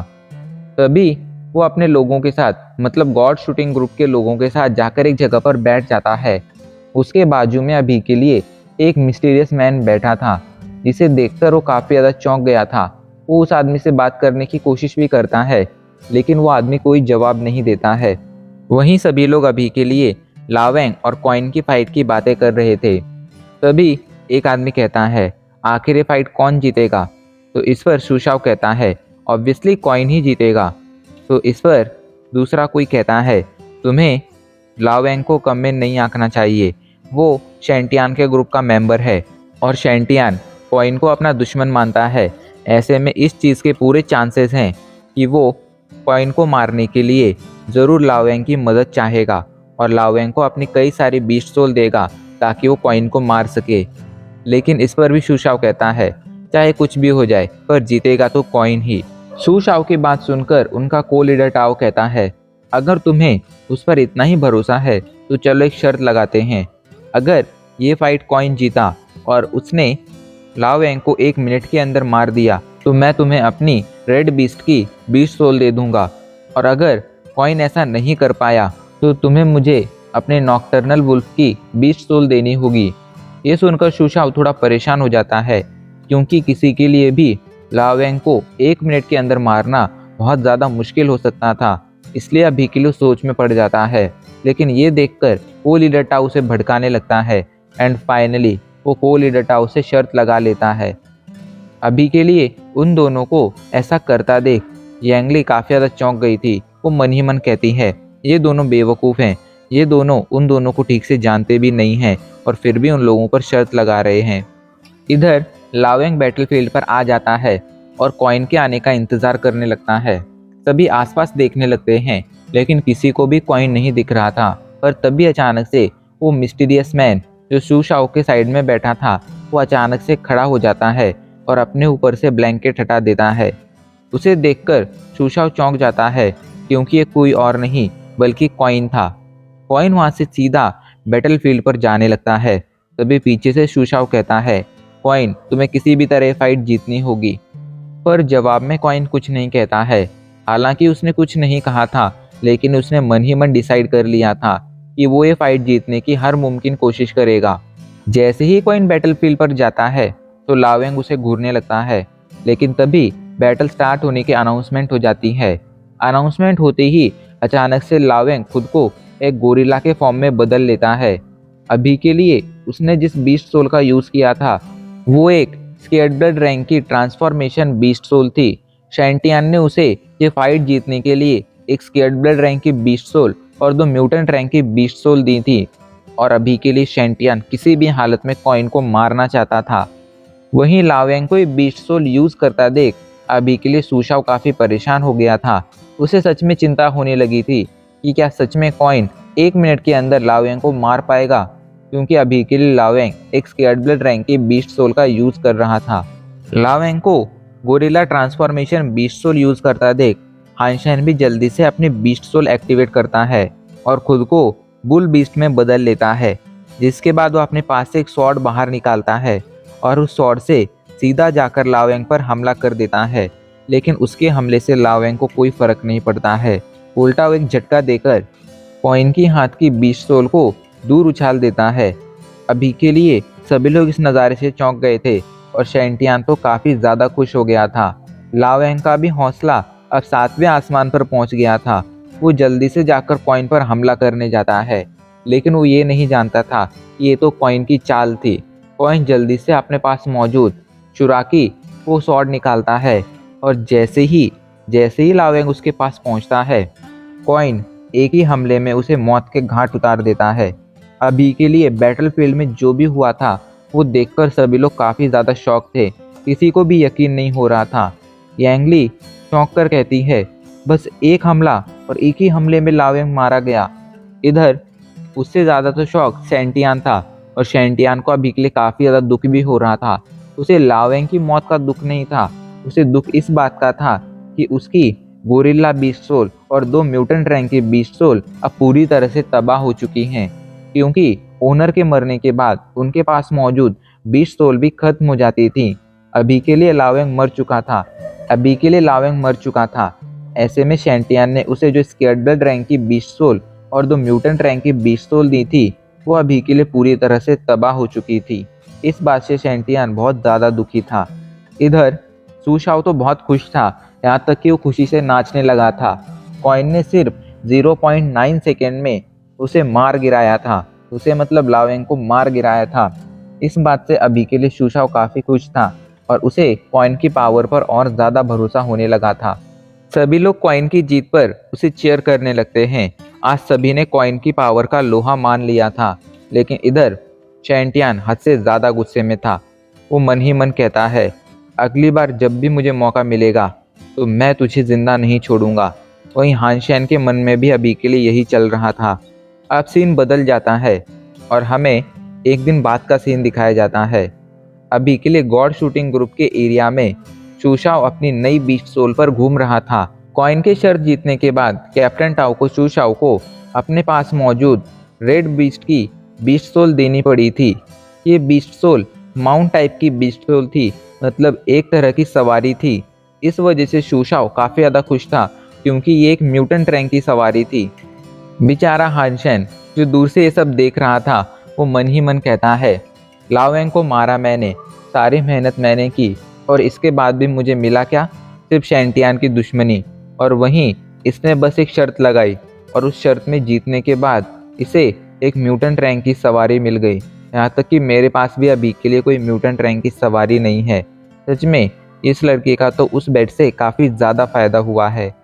अभी वो सब सोच ही रहा था, तभी वहाँ पर सुशाओ आ जाता है और कहता है, हानशेन अभी के लिए यांगली तुम्हें ढूंढ रही थी, तुम्हें उसके पास जाना चाहिए। इस पर हानशेन वहाँ से यांगली के पास जाने के लिए रवाना हो जाता है। कुछ देर तक ट्रैवल करने के बाद वो यांगली के पास आ गया था। वो यांगली से पूछता है, आखिर तुम मुझसे क्यों मिलना चाहती थी? तो इस पर यांगली कहती है, आज से स्टेशन हेड ने मुझे तुम्हें ट्रेन करने के लिए कहा है, इसलिए आज से मैं तुम्हारी ट्रेनिंग शुरू कर दूंगी। तुम जानते हो ना मैं तुम्हारी ट्रेनिंग क्यों शुरू कर रही हूँ? तो इस पर हानशेन अपना सिर हिला देता है। असल में हानशेन ने अब से कुछ दिनों पहले ही क्वींसुआन से कह दिया था कि वो अब मिलिट्री स्कूल ज्वाइन करने के लिए तैयार है। क्वींसुआन को अभी लगता था कि हानशेन की overall strength military school join करने के लिए काफ़ी नहीं है, इसलिए उसने यांगली से कहा था कि उसे हानशेन की ट्रेनिंग लेनी है। यांगली हानशेन से कहती है, देखो मैं जानती हूँ तुम कोई पावरफुल लड़के नहीं हो, इसलिए ट्रेनिंग में कभी भी तुम्हें ऐसा लगे कि तुम ट्रेनिंग छोड़ना चाहते हो तो तुम शौक से छोड़ सकते हो। लेकिन इस पर हानशेन कुछ नहीं कहता है। अगले दिन वो दोनों टेलीपोर्ट स्टेशन पर मौजूद मिलिट्री टेस्टिंग लॉबी में आ जाते हैं, जहाँ पर हानशेन की सबसे पहले स्ट्रेंथ चेक की जाती है और उसकी ओवरऑल पावर चेक की जाती है, जो अभी के लिए 10 से भी कम थी। जब यांगली ये रिज़ल्ट देखती है तो उसे ये रिज़ल्ट कुछ खास पसंद नहीं आता है, लेकिन उसे लगा ही था कि हानशेन कुछ अच्छा परफॉर्म नहीं कर पाएगा। वहीं सच्चाई तो हानशेन ही जानता था। असल में उस टेस्ट के दौरान उसने अपनी पूरी पावर यूज़ नहीं की थी, क्योंकि अभी के लिए वो अपनी पावर छिपा कर रखना चाहता था। वो सही वक्त आने पर सभी को अपनी पावर दिखाने वाला था। अभी वो सही वक्त नहीं आया था, इसलिए वो अंधेरे में ही रहकर अपनी पावर बढ़ाने वाला था। हानशेन ने पहला टेस्ट कंप्लीट कर लिया था, इसलिए यांगली उसे अगले टेस्ट की तरफ ले जाने लगती है। अभी के लिए वो हानशेन को ग्रेविटी ट्रेनर नाम की एक मशीन के सामने लेकर आई थी। यांगली ग्रेविटी ट्रेनर के अंदर जाती है और हानशेन को अभी के लिए उसकी ट्रेनिंग को ध्यान से देखने के लिए कहती है। हानशेन उसकी ट्रेनिंग को ध्यान से देखने लगता है। अभी के लिए यांगली काफ़ी पावरफुल ट्रेनिंग कर रही थी, लेकिन उसकी मूवमेंट्स काफ़ी अजीब सी लग रही थी। जब हानशेन इस बारे में वहाँ मौजूद एक बंदे से पूछता है तो हानशेन को बताता है ग्रेविटी ट्रेनर एक खास तरह की मशीन है जिसके अंदर की ग्रेविटी को कंट्रोल किया जा सकता है। उसे तुम अपने हिसाब से एडजस्ट कर सकते हो, जिस वजह से इसके अंदर की ग्रेविटी काफ़ी ज़्यादा बढ़ भी सकती है और काफ़ी ज़्यादा कम भी हो सकती है। अभी के लिए यांगली की मूवमेंट्स देखकर तुम्हें वो काफ़ी ज़्यादा अजीब लग रही होंगी, लेकिन जब तुम इसके अंदर ट्रेन करने जाओगे तब तुम्हारे लिए इसके अंदर खड़ा होना भी मुश्किल हो जाएगा, क्योंकि एक पर्सन जिसकी फिटनेस लेवल 10 तक नहीं पहुंची है उसके लिए इसके अंदर ट्रेन करना हद से ज़्यादा मुश्किल हो जाता है। यांगली अपनी ट्रेनिंग कंप्लीट कर ग्रेविटी ट्रेनर से बाहर आ जाती है और हानशेन से कहती है देखा ना मैंने कैसे ट्रेनिंग की, अब तुम्हें भी जाकर वैसे ही ट्रेनिंग करनी है। वो मन ही मन कहती है तुम्हारी फिटनेस तो 10 भी नहीं है, अब मैं भी देखती हूँ तुम किस तरह इस ग्रेविटी ट्रेनर के अंदर ट्रेनिंग कर पाते हो। पता नहीं क्यों लेकिन यांगली हमेशा से ही हानशेन से चिढ़ती आई थी। हानशेन ने तो उसे कभी ऑफेंड नहीं किया था, इसके बावजूद भी वो हानशेन से चिढ़ती थी। लेकिन हानशेन अभी के लिए उससे कुछ नहीं कहता है और ग्रेविटी ट्रेनर के अंदर जाने लगता है। यांगली वहाँ से जा चुकी थी। इधर यांगली के जाते ही वो आदमी जिसने हानशेन को अभी के लिए ग्रेविटी ट्रेनर के बारे में बताया था वो जल्दी से हानशेन के पास आता है और उससे कहता है देख भाई, अभी के लिए तेरी फिटनेस 10 भी नहीं है, ऐसे में तेरे लिए ग्रेविटी ट्रेनर के अंदर ट्रेन करना बहुत ज़्यादा मुश्किल हो जाएगा। लेकिन अगर तू चाहे तो मैं तुझे एक ट्रिक बता सकता हूँ जिसकी मदद से तू आसानी से ग्रेविटी ट्रेनर के अंदर ट्रेन कर पाएगा और किसी को पता भी नहीं चलेगा। लेकिन बदले में तुझे मेरे लिए ब्लैक फॉरेस्ट के 2 पैकेट लाने होंगे। ब्लैक फॉरेस्ट एक सिगरेट थी और उस आदमी को ये चाहिए थी। हानशेन अभी के लिए मान जाता है। वो आदमी हानशेन को ये सिखा देता है कि किस तरह वो ग्रेविटी ट्रेनर की सेटिंग्स चेंज कर ग्रेविटी ट्रेनर के अंदर की जो इंटेंसिटी है उसे कम कैसे कर सकता है। हानशेन ग्रेविटी ट्रेनर के अंदर आ जाता है, लेकिन अभी के लिए उसने कोई भी इंटेंसिटी कम नहीं की थी, वो नॉर्मल पर ही ट्रेनिंग करता है। और जब उसका रिज़ल्ट आता है तो उस रिज़ल्ट को देखकर यांगली काफ़ी ज़्यादा चौंक जाती है। वो गुस्से में हानशेन से कहती है हानशेन सच सच बताओ क्या तुमने चीटिंग की है। हानशेन का रिज़ल्ट देखकर यांगली हद से ज़्यादा शॉक हो गई थी। उसे भरोसा नहीं हो रहा था कि हानशेन इतना अच्छा रिज़ल्ट कैसे लेकर आ सकता है। उसे इस बात पर पूरा भरोसा था कि हानशेन ने ऐसा रिज़ल्ट लाने के लिए ज़रूर चीटिंग की होगी। तो इस पर हानशेन साफ साफ मना करते हुए कहता है मैंने कोई चीटिंग नहीं की थी, आपने जो सेटिंग सेट की थी मैंने उसी के हिसाब से ट्रेनिंग की है। अगर आप चाहें तो आप वीडियो देख सकते हैं, ट्रेनर के अंदर कैमरा लगा है, उसमें ये सब रिकॉर्ड हुआ है। अभी के लिए यांगली को हानशेन की बातों से कहीं भी ये नहीं लग रहा था कि हानशेन झूठ बोल रहा है, लेकिन उसे इस बात पर भरोसा भी नहीं हो रहा था कि हानशेन के इतने अच्छे रिजल्ट आ सकते हैं, वो भी इतने कम टाइम में। लेकिन तभी अचानक से हानशेन अजीब से कहता है कैप्टन यांग, आपकी वजह से मेरा ट्रू पोटेंशियल बाहर आया है, उसके लिए बहुत बहुत थैंक यू। आगे से मैं आपके हर एक ऑर्डर मानूंगा, आपकी हर एक कमांड मानूंगा। उसकी बात सुनकर अचानक से यांगली चौंक जाती है। वो हल्का सा ब्लश करने लगती है और जल्दी से उसे वहाँ से जाने के लिए कहती है। हानशेन अभी के लिए कमरे से बाहर आ गया था। वो हल्के से मन ही मन हंसते हुए कहता है मैं अच्छी तरह से जानता हूँ कि कोई लड़की कितनी भी सख्त क्यों ना हो, पर उसे अपनी तारीफ हमेशा ही पसंद आती है।